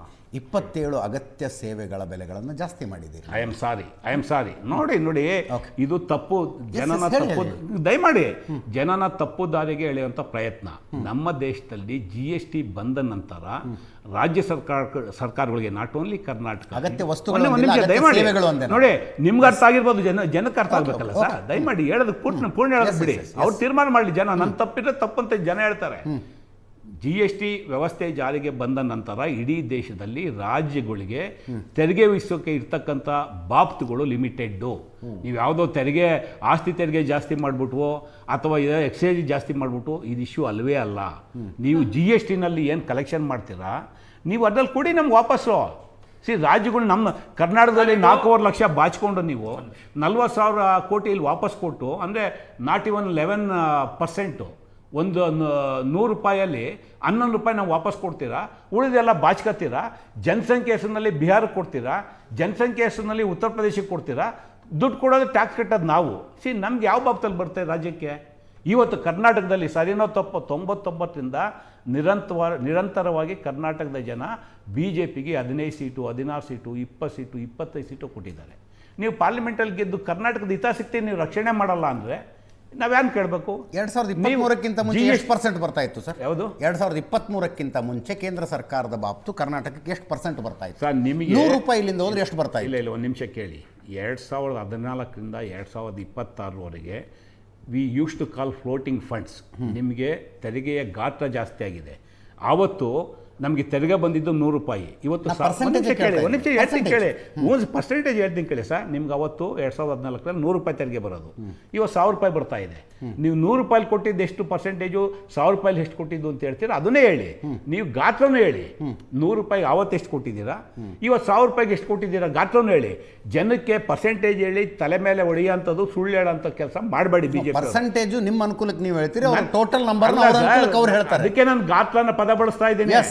ನೀವು ಬಜೆಟ್ ಗಾತ್ರ, ಟ್ಯಾಕ್ಸ್ ಗಾತ್ರ ಯಾಕೆ ಹೇಳ್ತೀವಿ ಅಂದರೆ, 1952ರಲ್ಲಿ ಈ ದೇಶದ ಮೊದಲನೇ ಬಜೆಟ್ 200 ಕೋಟಿ ಇತ್ತು. ಇವತ್ತು 45 ಲಕ್ಷ ಕೋಟಿ ಇದೆ. 200 ಕೋಟಿ ಇದ್ದಾಗ ನೆಹರೂರವರು ಕರ್ನಾಟಕಕ್ಕೆ 2 ಕೋಟಿ ಕೊಟ್ಬಿಟ್ಟಿದ್ದಾರೆ ಅಂದರೆ, ಹೌದು, ಆವತ್ತಿನ ಬಜೆಟ್ಗೆ 2 ಕೋಟಿ ಕೊಟ್ಟವ್ರೆ. ಇವತ್ತು 45 ಲಕ್ಷ ಕೋಟಿ ನೀವೆಷ್ಟು ಕೊಟ್ಟಿದ್ದೀರಾ ಹೇಳಿ, ಅದನ್ನೇ ತಗೊಂಡು ಹೇಳಿ. ಪ್ರಶಾಂತ್, BBMP ಎಲೆಕ್ಷನ್ ನಡೆಸುವುದಕ್ಕೆ ಸರ್ಕಾರದ ಹಿಂಜರಿಕೆ ಒಂದು ಸೂಚನೆ ಕೊಡ್ತಾ ಇದೆ. ಆಡಳಿತ ವಿರೋಧಿ ಅಲೆ ಇದೆ ಅನ್ನೋ ಸೆನ್ಸ್ ಆಗಿದೆ ಗೌರ್ಮೆಂಟ್ಗೆ ಅಂತ. ನನಗಂದರೆ ಆಡಳಿತ ವಿರೋಧಿ ಅಲೆ ಅಂತಕ್ಕಂಥದ್ದಲ್ಲ. ಈಗ ಬೆಂಗಳೂರು ನೀವು ಕರೆಕ್ಟಾಗಿ ಗಮನಿಸಿದರೆ 2018ರಲ್ಲಿ BJP was 1% ahead then Congress. ಕಳೆದ ಚುನಾವಣೆಯಲ್ಲಿ ಇಡೀ ರಾಜ್ಯದಲ್ಲಿ ಕಾಂಗ್ರೆಸ್ನ ಅಲೆ ಇದ್ದರೂ ಕೂಡ ಇಲ್ಲಿ ಜಾಸ್ತಿ ಸೀಟು ಮತ್ತು ವೋಟ್ ತೆಗೆದುಕೊಂಡಿದ್ದು BJP. ಹೀಗಾಗಿ ಈ ಬೆಂಗಳೂರು ಮೆಟ್ರೋದಲ್ಲಿ ಯಾವುದೇ ರೀತಿ ಹೆಂಗೆ ಚುನಾವಣೆ ನಡೆದರೂ ಕೂಡ ಅಲ್ಲಿ DK ಶಿವಕುಮಾರ್ ಅವರ ರಾಜಕೀಯ ಭವಿಷ್ಯವೂ ಕೂಡ ಅಡಗಿದೆ. ಈಗ ಯಾಕೆ ಇಷ್ಟು ದಿನ ಮುಂದುವರಿತಾ ಹೋಯಿತು ಅಂತಂದರೆ, ನೀವು ತಕ್ಷಣಕ್ಕೆ ಏನಾದರೂ ಚುನಾವಣೆಗಳನ್ನು ನಡೆಸಿ ಹೆಚ್ಚು ಕಡಿಮೆ ಆದರೆ DK ಶಿವಕುಮಾರ್ ಉಸ್ತುವಾರಿಯಲ್ಲಿ ಬೆಂಗಳೂರು ಸೋಲ್ತು ಅಂತಂದರೆ ಅದರ ಪೊಲಿಟಿಕಲ್ ಕಾನ್ಸಿಕ್ವೆನ್ಸ್ಗಳಿವೆ. ಹೀಗಾಗಿ ನೀವು 4-5 ಡಿವಿಷನ್ ಮಾಡಿದರೂ ಕೂಡ ಇಲ್ಲಿ ಬೆಂಗಳೂರಿನಲ್ಲಿ BJP ಲೋಕಸಭೆ, ವಿಧಾನಸಭೆ ಮತ್ತು BBMP 3 ಚುನಾವಣೆಗಳನ್ನು ತೆಗೆದುಕೊಂಡಾಗಲೂ ಕೂಡ ಹಿಂದಿನಿಂದಲೂ ಕೂಡ BJP ಗಟ್ಟಿಯಾಗ್ತಾ ಬಂದಿದೆ. ಹೀಗಾಗಿ ನೀವು 5 ಡಿವೈಡ್ ಮಾಡಿದಾಗ ಎಷ್ಟು ಗೆಲ್ತೀರಿ ಅಂತಕ್ಕಂಥದ್ದು ನಿಶ್ಚಿತವಾಗಿ ಅದು ಪರಿಣಾಮವನ್ನು ಬೀರುತ್ತೆ. ಮತ್ತು ಇನ್ನೊಂದು ನನಗನ್ಸುತ್ತೆ ಡಿ ಕೆ ಶಿವಕುಮಾರ್ಗೂ ಇರ್ತಕ್ಕಂಥ ಆತಂಕ ಏನು ಅಂತಂದರೆ, ನೀವು ಹೈದರಾಬಾದ್ ಮುನ್ಸಿಪಲ್ ಇಲೆಕ್ಷನ್ಸನ್ನು ನೀವು ಗಮನಿಸಿದರೆ, ಗ್ರೇಟರ್ ಹೈದರಾಬಾದ್ ಚುನಾವಣೆ ನಡೀತು, ಬಿ ಜೆ ಪಿ ಅದನ್ನೇನೋ ನ್ಯಾಷನಲ್ ಇಲೆಕ್ಷನ್ ರೀತಿ ಪರಿವರ್ತನೆ ಮಾಡಿಬಿಡ್ತು. ಕರ್ನಾಟಕದಲ್ಲಿ ಬಿ ಜೆ ಪಿ ಏನಾದರೂ ಬೆಂಗಳೂರು ಈಗ by elections are entirely different, ಅದು ಸರ್ಕಾರ ಅದನ್ನು ಹ್ಯಾಂಡಲ್ ಮಾಡುವ ರೀತಿ ನಾವು ಡಿಬೇಟ್ ಮಾಡಬೇಕು ಅಂತ ಹೇಳ್ತೀವಿ ಅಷ್ಟೇ ಅವರಿಗೆ. ಬಟ್ ಜನರಲ್ ಇಲೆಕ್ಷನ್ಸಲ್ಲಿ ಈಗ ಬೆಂಗಳೂರು ಮಹಾನಗರ ಪಾಲಿಕೆಯ ಚುನಾವಣೆ ನನಗೆ ಆಡಳಿತ ವಿರೋಧಿ ಅಲೆ ಅಂತಕ್ಕಂಥದ್ದೇನು ಅನ್ನಿಸ್ತಾ ಇಲ್ಲ. ಆದರೆ ಇನ್ ಜನರಲ್ ಇಲ್ಲಿ ಬಿ ಜೆ ಪಿ ಸ್ಟ್ರಾಂಗ್ ಇದೆ. ಆಮೇಲೆ urban voters, migrated voters B J P strong ಇರ್ತಕ್ಕಂಥ ಸಂದರ್ಭದಲ್ಲಿ ಕಾಂಗ್ರೆಸ್ಗೂ ಬಿ ಜೆ ಪಿಗೂ ವಿಧಾನಸಭೆಯ ಚುನಾವಣೆಯ ಅಂತರವೇ ಐ ಥಿಂಕ್ 2-3% ವೋಟಿನ ಅಂತರ ಇದೆ. ಹಾಗಿರುವಾಗ ಚುನಾವಣೆ ನಡೆಸಿದರೆ ಅದರ ಪೊಲಿಟಿಕಲ್ ಕಾನ್ಸಿಕ್ವೆನ್ಸ್ ಏನು? ಆ ಕಾರಣದಿಂದ ತಡವಾಗಿ ಅದನ್ನು ಮುಂದೂಡ್ತಾ ಬರಲಾಗ್ತಿತ್ತು ಅಂತ. ಮಹೇಶ್ ಅವರೇ, ಸರ್ಕಾರಕ್ಕೆ 3 ವರ್ಷ ಆಗಿದೆ ರೀ, ವಿಪಕ್ಷಕ್ಕೂ 3 ವರ್ಷ ಆಗಿದೆ. ಸರ್ಕಾರ ಏನು ಮಾಡ್ತು ಕೇಳ್ತಾ ಇದ್ದೀವಿ. ಒಂದು ವಿಪಕ್ಷವಾಗಿ ತಾವು ಮಾಡಿದ ಸಮಾಧಾನ ನೋಡಿ, ಮುಡಾ ಹಗರಣದ ಬಗ್ಗೆ ಪಾದಯಾತ್ರೆ ಮಾಡ್ತೀರಿ, on the floor of the house ಅದ್ರ ಬಗ್ಗೆ ಒಂದು ಪ್ರಶ್ನೆ ಕೇಳಲಿಲ್ಲ. ಸಚಿವರೊಬ್ಬರ ಭ್ರಷ್ಟಾಚಾರ ಹಗರಣದ ಬಗ್ಗೆ ಆಡಿಯೋ ಬರುತ್ತೆ, ಚರ್ಚೆಗೊಂದು ಇದನ್ನು ಮೂವ್ ಮಾಡಲಿಲ್ಲ ನೀವು. ನೋಡಿ, ಒಂದು ಕನ್ಸ್ಟ್ರಕ್ಟಿವ್ ಅಪೋಸಿಷನ್, ಈ ಕನ್ಸ್ಟ್ರಕ್ಟಿವ್ ಅಪೋಸಿಷನ್ ಅಂತಾರೆ ಇದಕ್ಕೆ. ಅಲ್ಲಲ್ಲ, ಇನ್ನೇನಂತಾರೆ ಅದಕ್ಕೆ? ಮುಡಾ ಹಗರಣದ ಬಗ್ಗೆ ಸದನದಲ್ಲಿ ಏನ್ ಚರ್ಚೆ ಆಯ್ತು? ಹಗರಣ ನಾನೇ ನಿಮ್ಗೊಂದು ವಿಷಯ ಹೇಳ್ತೀನಿ. ಸದನದಲ್ಲಿ ಏನ್ ಚರ್ಚೆ ಆಯ್ತು ಹೇಳಿ? ಸದನದ ಒಳಗಡೆ ಏನ್ ಚರ್ಚೆ? ಹೌದು, ನೀವು ಮೈಸೂರಿನವರಾಗಿ ಬಿಜೆಪಿ ಅವರಾಗಿ ನೀವೇನೇನು ಮಾಡಬೇಕು ಮಾಡಿದ್ರಿ. ಯೂಟ್ಯೂಬ್ ನಲ್ಲಿ ಸಿರೀಸ್ ಆಫ್ ಹೇಳಿಕೆಗಳನ್ನ ರಿಲೀಸ್ ಮಾಡಿದ್ರಿ. ನಿಮ್ಮ ಪಕ್ಷ ಏನ್ ಮಾಡ್ತೀರಿ? ನೀವು ಸದನದಲ್ಲಿ ಇಲ್ಲ, ನಿಮ್ಮ ಪಕ್ಷ ಈ ರಾಜ್ಯ ಸರ್ಕಾರದ ಭ್ರಷ್ಟಾಚಾರವನ್ನ ಪ್ರತಿ ಸಂದರ್ಭದಲ್ಲೂ ಕೂಡ ಒಂದು ಪಕ್ಷವಾಗಿ, ವಿರೋಧ ಪಕ್ಷವಾಗಿ ಪ್ರತಿ ಸಂದರ್ಭದಲ್ಲೂ ಪ್ರಬಲವಾಗಿ ಎತ್ತಿ ಹಿಡಿದು ಜನಜಾಗೃತಿ ಕೇಳ್ತಾ ಇದ್ದೀನಿ. ಸದನದ ಒಳಗೆ ಏನು ಚರ್ಚೆ ಮಾಡಿದ್ರಿ ಮುಡಾ ಹಗರಣದ್ದು? ನೋಡಿ, ನಮ್ಮ ವಿರೋಧ ಪಕ್ಷದ ನಾಯಕರು, ನಮ್ಮ ರಾಜ್ಯ ಅಧ್ಯಕ್ಷರ ನೇತೃತ್ವದಲ್ಲಿ ಒಂದು ಪ್ರಬಲವಾದಂಥ ಹೋರಾಟವನ್ನು ಮಾಡಿದ್ವಿ. ಇದರಲ್ಲಿ ನೈತಿಕತೆ ಪ್ರಶ್ನೆ, ಸದನದಲ್ಲಿ ಪ್ರಶ್ನೆ ಕೇಳ್ತಿದ್ದಾರೆ ಅವರು. ಸದನದಲ್ಲೇ ಪ್ರಶ್ನೆ ಅವ್ರಿಗೆ ಅರ್ಥ ಆಗಿಲ್ಲ ಅಂತ ಉತ್ತರ ಏನು ಕೊಡಬೇಕು? ಸದನದ ಒಳಗಡೆನೆ ಮಾಡಿರೋದಲ್ಲ.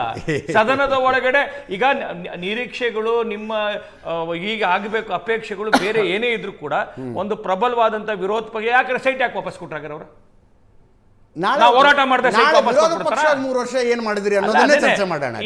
ಒಂದು 20 ಲಿಸ್ಟ್ ಕೊಡ್ತೀನಿ ನಿಮಗೆ, 20 ಲಿಸ್ಟ್ ಕೊಡ್ತೀನಿ.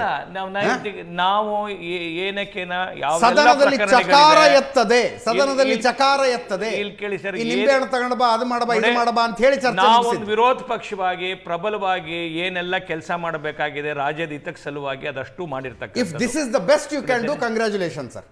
ನೀವು ಮಾಡಬಹುದಾದ ಇದೇ ಅಲ್ಲಲ್ಲ, ನಿಮ್ಮ ಒಂದು ಮಾನದಂಡಗಳು ವ್ಯತ್ಯಾಸ ಇರಬಹುದು, ಆದ್ರೆ ಒಂದಂತೂ ಸತ್ಯ, ಒಂದು ಪ್ರಬಲವಾದಂತ ವಿರೋಧ ಪಕ್ಷವಾಗಂತೂ ನಾವೊಂದು ಕಾರ್ಯವನ್ನು ಮಾಡಿದ್ದೀವಿ. ಒಂದು ಇದ್ರ ಪ್ರಶ್ನೆ ಇರ್ತಕ್ಕಂಥದ್ದು ಏನು ಕಾಂಗ್ರೆಸ್ಸಿನ ಫಾರ್ಮೆಟ್ ಬದಲಾವಣೆ ಆಗಿರ್ತಕ್ಕಂಥದ್ದು. ಕಾಂಗ್ರೆಸ್ ಏನ್ ಫಾರ್ಮೆಟ್ ಆಗಿರ್ತಕ್ಕಂಥದ್ದು ಇವತ್ತು ಒಂದು ಮುಸ್ಲಿಂ ಲೀಗ್ ಕಿಂತ ಅತಿಯಾದಂತ ತುಷ್ಟೀಕರಣದ ರಾಜಕಾರಣದಿಂದ ಎಲ್ಲಿ ಮಾಡಿದ್ರು ಅವರು? ದಾವಣಗೆರೆಯಲ್ಲಿ ಮುಸ್ಲಿಂ ಮುಖಂಡರ ಮೇಲೆ ಕ್ರಮವನ್ನು ತೆಗೆದುಕೊಂಡ್ರು. ಕಾಂಗ್ರೆಸ್ ಹಿಂದೆಂದೂ ತೆಗೆದುಕೊಳ್ತಾ ಇರಲಿಲ್ಲ. ನೀವು ಹೇಳ್ತಿದ್ದೀರಿ ಇನ್ನೂ ಮುಸ್ಲಿಂ ಫಿಕ್ಸೇಷನ್ ಅಲ್ಲಿ ಇದ್ದಾರೆ ಅಂತ. ಮಾತಾಡ್ತಾ ಇದ್ದೀರಾ ಪ್ರಶಾಂತ್? ಕರ್ನಾಟಕದಲ್ಲಿ ಕಳೆದ 3 ವರ್ಷಗಳಲ್ಲಿ ಹಿಂದೂಗಳಿಗೆ ಇವತ್ತು ಭಯದ ವಾತಾವರಣ, ಈ ಬಹುಶಃ ಈ ಪಶ್ಚಿಮ ಬಂಗಾಳ ಬಿಟ್ರೆ ಈ ದಾರುಣ ಸ್ಥಿತಿ 2023ರ ಪಾಠ ಇನ್ನೂ ಕಲ್ತಿಲ್ಲ ಅಂತ ಅಷ್ಟೇ ಅರ್ಥ ಇದು. Thank you so much. ಇದರೊಂದಿಗೆ ಇವತ್ತಿನ ಲೆಫ್ಟ್ ರೈಟ್ ಅಂಡ್ ಸೆಂಟರ್ ಮುಗಿಸ್ತಾ ಇದ್ದೀವಿ. ನೇರ ದಿಟ್ಟ ನಿರಂತರ ಸುದ್ದಿಗಾಗಿ ನೋಡ್ತಾ ಇರಿ ಏಷ್ಯಾನೆಟ್ ಸುವರ್ಣ.